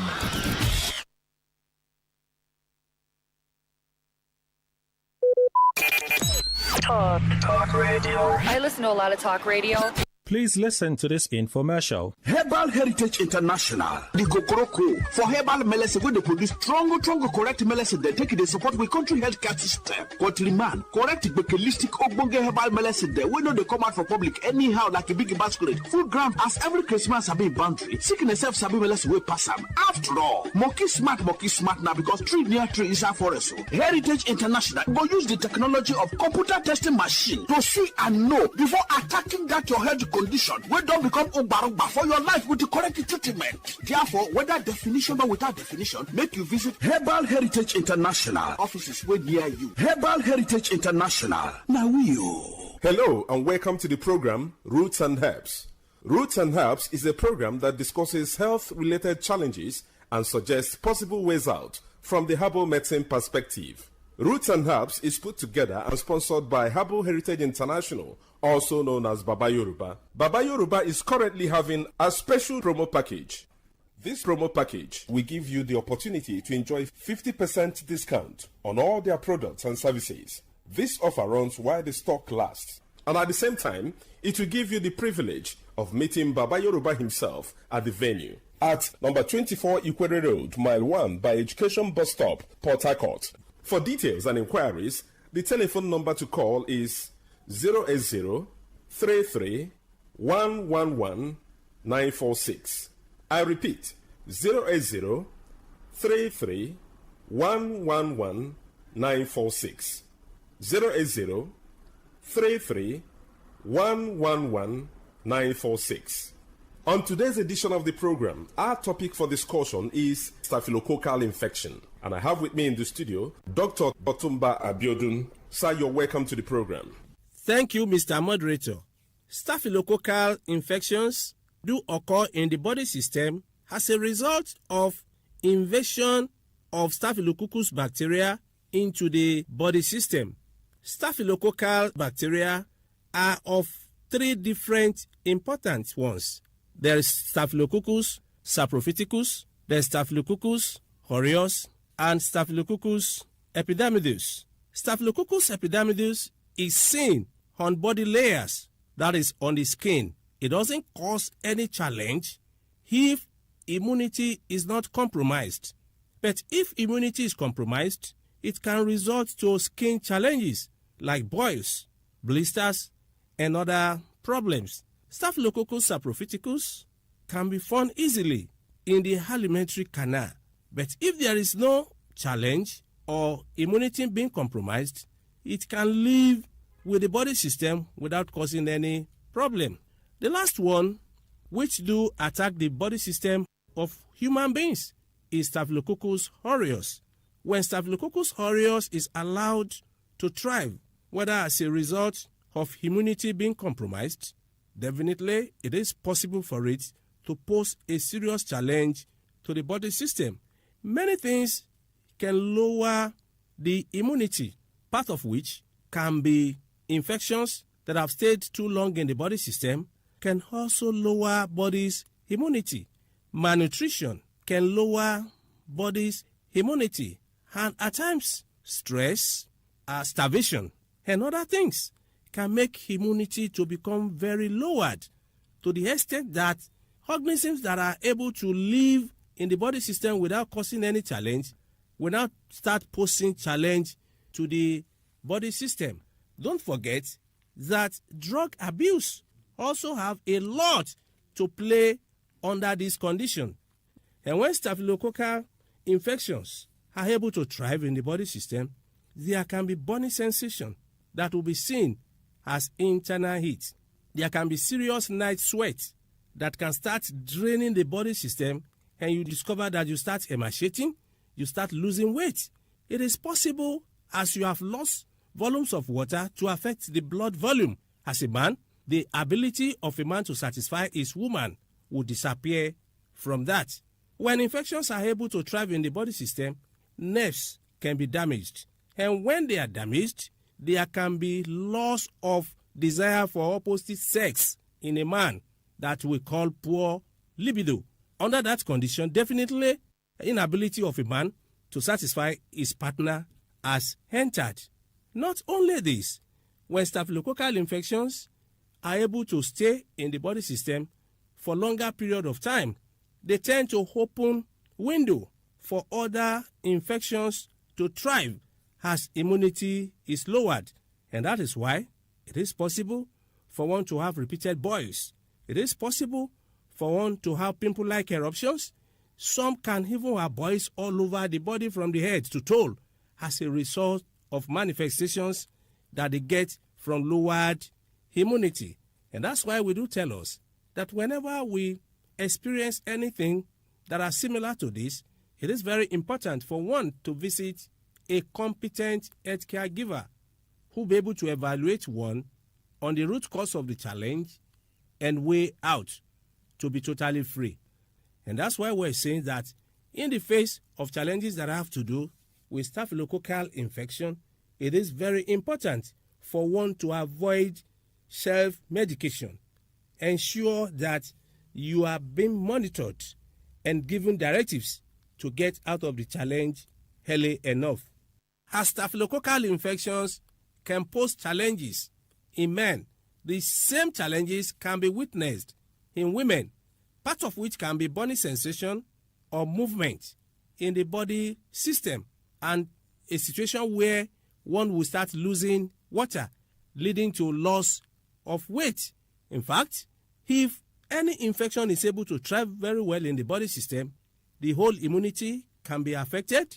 Hormonal system can also change, leading to serious challenges that can even lead to infertility, whether primary or secondary, in women, as the case may be.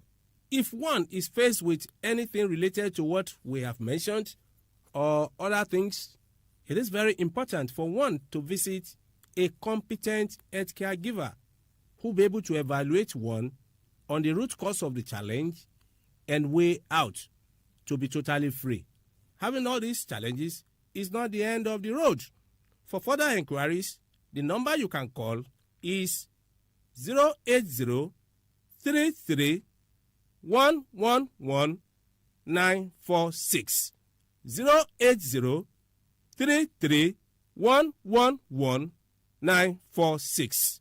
I repeat, 080-33-111-946. Thank you. All right, you've been listening to the program Roots and Herbs. Roots and Herbs is a program that discusses health-related challenges and suggests possible ways out from the herbal medicine perspective. Roots and Herbs is put together and sponsored by Herbal Heritage International, also known as Baba Yoruba. Baba Yoruba is currently having a special promo package. This promo package will give you the opportunity to enjoy 50% discount on all their products and services. This offer runs while the stock lasts. At number 24 Ikwere Road, Mile 1 by Education Bus Stop, Port Harcourt. For details and inquiries, the telephone number to call is 080-33-111-946. I repeat, 080-33-111-946. 080-33-111-946. Let's take our sponsor's message. Don't go away. We shall be right back. Herbal Heritage International, the Kokoroko, for herbal medicine, when they produce strong, correct medicine, they take it, they support with country health care system. Countryman, correct, bekelistic, ogbonge herbal medicine, they know they come out for public anyhow, like a big basket, full ground, as every Christmas have been boundary. Sickness self sabi medicine will pass them. After all, monkey smart now, because tree near tree is a forest. Heritage International will use the technology of computer testing machine to see and know before attacking that your health condition, we don't become Obarugba for your life with the correct treatment. Therefore, whether definition or without definition, make you visit Herbal Heritage International offices way near you. Herbal Heritage International. Now You're welcome back to Roots and Herbs. Roots and Herbs is a program that discusses health-related challenges and suggests possible ways out from the herbal medicine perspective. Baba Yoruba is currently having a special promo package. This promo package will give you the opportunity to enjoy 50% discount on all their products and services. This offer runs while the stock lasts. Number 24 Ikwere Road, Mile 1 by Education Bus Stop, Port Harcourt. For details and inquiries, the telephone number to call is 080-33-111-946. I repeat, 080-33-111-946. 080-33-111-946. Until we come your way again, remain blessed. And that was a paid infomercial. Talk radio. I listen to a lot of talk radio. 95.1 FM. Hey, it's Hannah here, and this is What in the World from the BBC World Service. Some of the biggest artists in the world, from Bad Bunny to Shakira, Ariana Grande, Harry Styles, have been stepping away from huge global tours and choosing just to perform in just one venue instead. They've been doing more residencies. I've just got back from Latin America, where Bad Bunny was playing absolutely everywhere, and you probably remember his sellout residency in Puerto Rico last year. It didn't just bring in tens of thousands of tourists, it also brought in hundreds of millions of dollars for the local economy. And now more artists are doing the same. So what is behind this shift? Is it just that touring is really exhausting, or is there something else happening in the global music industry? So we're going to get into this now with Molly Perella, who's a BBC reporter and is here with me in the studio. Hey, Molly, welcome to the show. Hey, thanks for having me. So we have been talking about some of the big artists doing this right now, residencies instead of world tours. What do you think are some of the main reasons behind this trend? I think there's a few different reasons. I think one of the big ones, though, is that it is just easier for the artist in many different ways. They don't have to travel through loads of different time zones and get on a plane all the time and pack their show down just to get it all out again. If you can imagine all the stuff they have to take with them and all the people as well. And it really takes its toll, I think. Harry Styles was talking about this on a podcast recently, saying he doesn't want to constantly have to pack up a show and move it around all the time. He wants to kind of develop his show in one place, stay in the same place for multiple nights and kind of really make it his own and make it more personal for fans. I think as well there's we hear a lot about burnout with artists. People like Lola Young, Lewis Capaldi have all taken time off recently. Touring, again, the time zone thing, sleep, constantly on the move really kind of takes its toll on artists and people. So I think we see the kind of impact it has on artists to do these world tours. And people like Harry Styles, he's been on tour constantly since he was a teenager in One Direction.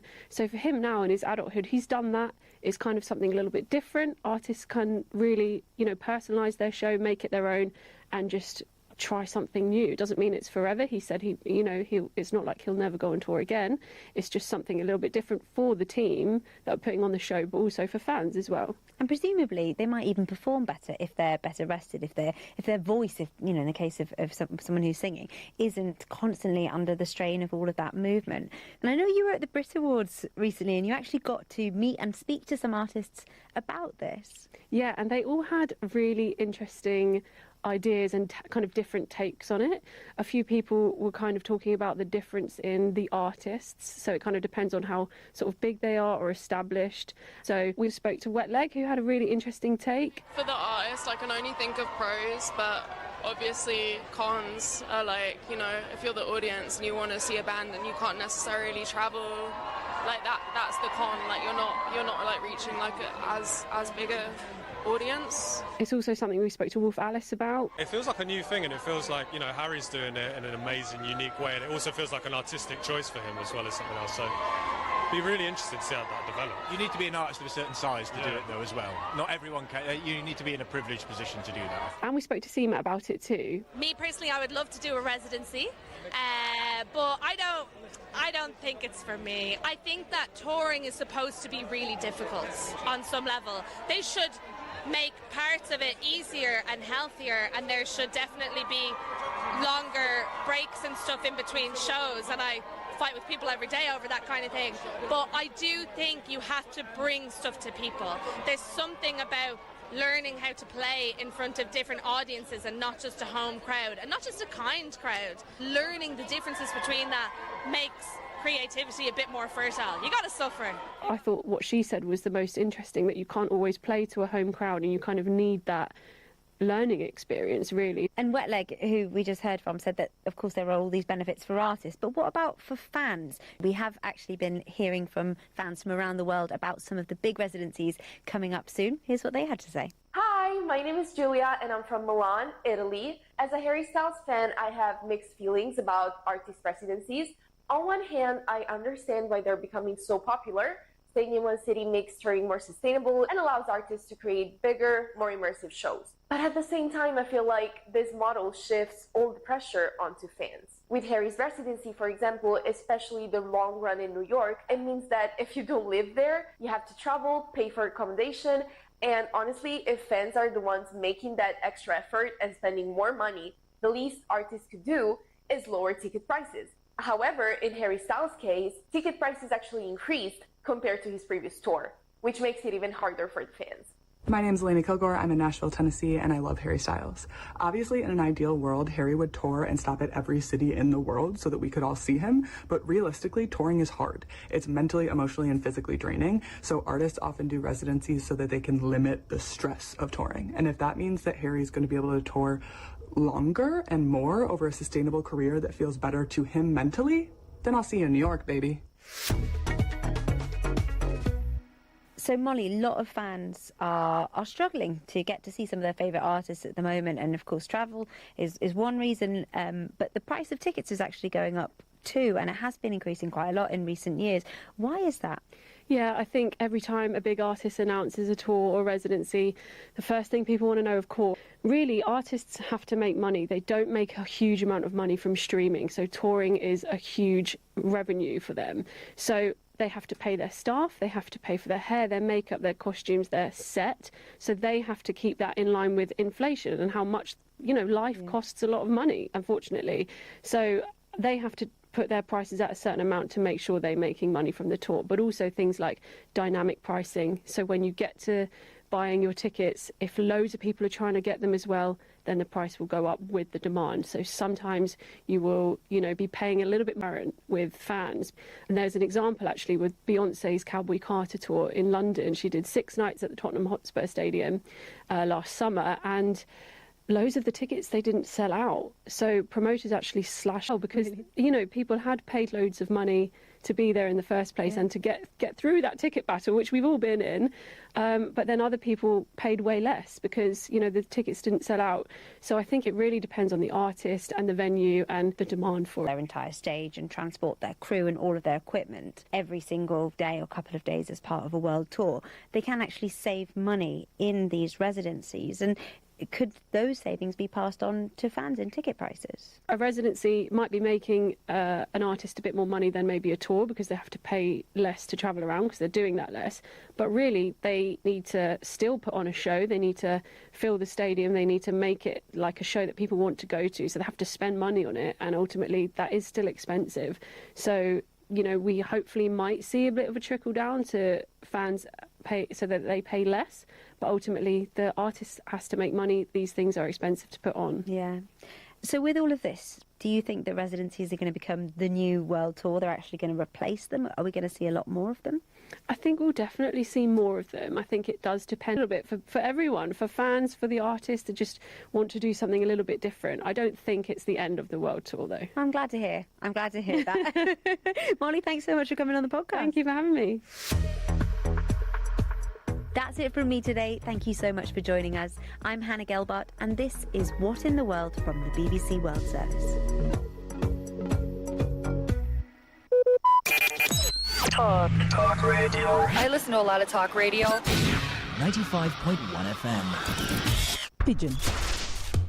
Ghana authorities say them go soon comot over 200 people wey sign up for voluntary repatriation from South Africa over recent xenophobic attacks. Them go facilitate travel documents for those wey no get passports, where them go get flights to carry them back to Ghana, even though them no give timeline. The government go take the cost of this repatriation. More people they expected to register as up to 20,000 Ghanaians where they South Africa they live in fear. Anti-migration protests been they happen for weeks for many parts of the country, with campaigners asking foreigners to pack their things and come out South Africa. From Tata, Durban, Pretoria, Escort, Johannesburg and other places, hundreds of people they protest against foreigners. Them allege say foreigners they responsible for crimes for the country where them also been take all their jobs. Ghana authorities don't condemn the harassment and intimidation of their citizens. Action for the xenophobic attacks in the name of anti-migration protest. Ghana don't also petition the African Union to consider the issue of xenophobia for South Africa for their mid-year coordination meeting was supposed to happen for Egypt in June. Ghana want make the AU find waiting them describe as lasting solution to this matter before things go scatter and other countries go begin reprisal attacks for South Africans for their countries. South African President Cyril Ramaphosa on his own say him no go tolerate the violent protests where they target foreigners. The president say the attacks no be government security officials. BBC News Pidgin for more tori and follow us for all our social media platforms including our TikTok and WhatsApp channel. That's not the breakdown from BBC Pidgin. Talk radio. I listen to a lot of talk radio. 95.1 FM. Hantavirus. Nowadays, when we hear the word virus, hantavirus, a lot of us are still feeling pretty traumatized from COVID-19 and our immediate... So when news broke this week of people dying from hantavirus on a cruise ship with several suspected cases, there's been lots of fear. I am currently on board the MV Hondius, and what's happening right now is very real for all of us here. There's a lot of uncertainty, and that's the hardest part. All we want right now is to feel safe and to get home. That is Jake, who's a travel blogger from the US, and he's on the ship. And today, we're going to tell you everything you need to know about hantavirus and why the risk of another COVID-style pandemic is actually really low. I'm Hannah, and this is What in the World from the BBC World Service. So this outbreak is on a luxury cruise ship. There are 23 different nationalities on board. There are videos that you might have seen on social media showing the ship with its plush living areas. They're now all completely deserted, and there are people in hazmat suits getting on and off the ship. Now, at the start of April, this ship set off from Ushuaia in Argentina. That's the most southern city in the world. And it really was meant to be the adventure of a lifetime. It was going to visit some of the world's most untouched and rugged places. And now, a month in, this is how things stand on board. 7 individuals of the 147 passengers and crew have been reported ill. Sadly, 3 have died. 1 patient is in intensive care in South Africa, although we understand that this patient is improving. That's a spokesperson for the WHO, the World Health Organization, is the UN agency that's responsible for international public health, and they were speaking on Tuesday. But new information about this is coming in all the time. For now, though, we're going to answer some of your big questions, starting off with what is hantavirus and how does it spread? This is BBC Health reporter Jim Reid. Hantaviruses, named after a river in South Korea, describe a family of viruses rather than one single disease. They're transmitted by rodents, typically rats and mice, through dried urine and droppings, which are then blown into the air and inhaled. So usually most hantaviruses are not spread from person to person. But there is one type of hantavirus, it's called the Andes strain, and it's been found in Argentina and Chile. And there is evidence that this strain can be spread between people if they're in extremely close contact. It has now been confirmed that this is the strain, the Andes strain, that's been found in passengers who were on the ship. And hantaviruses have a relatively long incubation period. That's the length of time from when you get exposed to a disease to when you start having symptoms. And because of that, it is harder to work out when and where these people first got infected. We're going to find out more about this now from our BBC Health reporter, Eleanor Bailey. Hi, welcome back. Hi, thank you so much for having me on. Eleanor, what are the symptoms? The virus basically can cause 2 main types of severe illnesses, which present in slightly different ways. So the first one is hantavirus pulmonary syndrome, or HPS, which often starts with flu-like symptoms. So it presents with things like fatigue, fever, headache, or muscle aches, again, which sound like the flu. So that's the first severe illness. The second illness is known as hemorrhagic fever with renal syndrome, HFRS. This is more severe and does primarily affect the kidneys. So some of the symptoms for that can include low blood pressure, internal bleeding, and even acute kidney failure. Is there a cure or a vaccine to protect people from hantavirus? Yeah, bad news. Unfortunately, there is no approved vaccine or kind of specific treatment for hanta infections, and seriously infected patients do sometimes end up in intensive care. The Centre for Disease Control recommends supportive care to treat symptoms, and this includes things like oxygen therapy, mechanical ventilation, and even dialysis. But there are also some more practical things you can do to try and kind of eliminate the risk and stay safe. So if you're in contact with rodents at home or workplace, try your best to make sure that kind of any entry points where those pesky things might be getting in basements or attics are properly sealed. And if you are kind of dealing with cleaning up any rodent droppings, make sure that you wear kind of protective gear, so protective eyewear, gloves, to avoid getting contaminated. There have been cases of hantavirus in other countries around the world. Where is it most common and how many cases do we have each year? It is present globally. Different strains of the virus tend to circulate in different parts of the world. For example, the hemorrhagic fever with renal syndrome or HFRS is much more common in Europe and Asia. And globally for that, we're looking at around 150,000 cases of that each year, and more than half of those are typically reported in China. In the US, hantavirus surveillance began in 1993, and there have been just under 900 reported cases up to 2023. Now, this is important. Hantavirus infections are relatively uncommon globally. That's according to the World Health Organization. Like Eleanor said, there are thousands of cases reported each year in Europe and Asia, but in the Americas, it's rarer. And a lot of people have been asking about the mortality rate. And that depends a bit on the strain and the symptoms. So if you develop respiratory symptoms, the CDC says that the mortality rate is around 38%. The strains found in the Americas do have higher mortality rates than those in Europe and Asia. I'm just going to repeat, the important thing to remember here is that hantavirus cases are pretty rare. Eleanor, as well as not being able to leave the boat, according to the WHO, the World Health Organization, passengers have been told that they have to stay in their cabins while the ship is being disinfected. It's being monitored. Of course, they're taking it very seriously. And I remember during the pandemic, there were loads of stories of outbreaks of COVID-19 on cruise ships. I mean, they're like these massive towns, almost villages at sea. They've got restaurants, cinemas, everything in one place.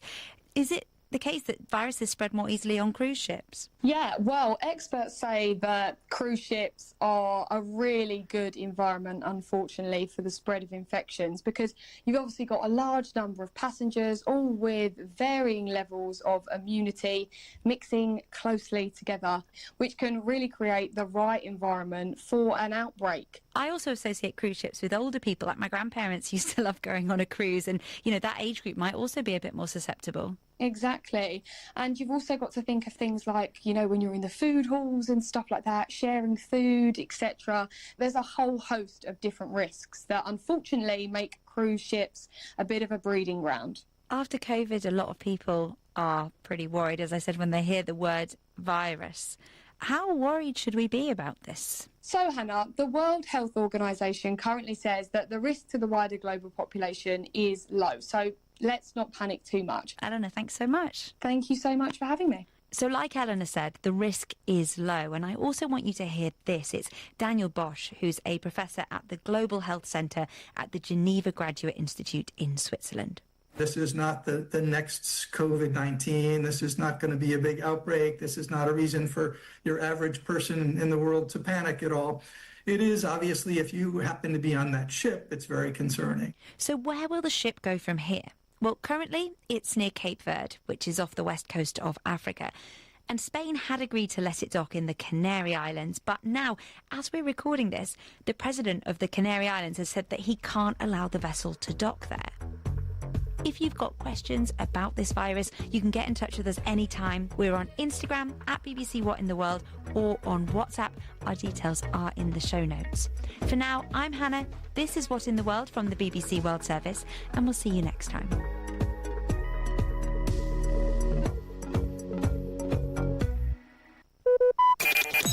Talk radio. I listen to a lot of talk radio. 95.1 FM.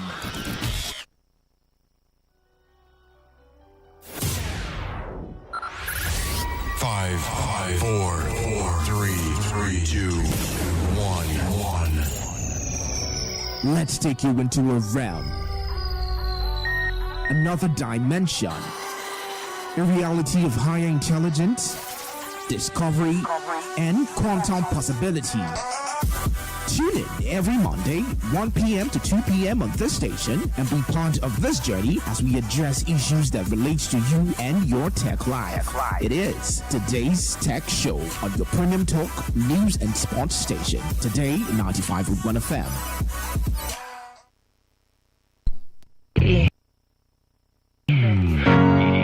Kelly. And it's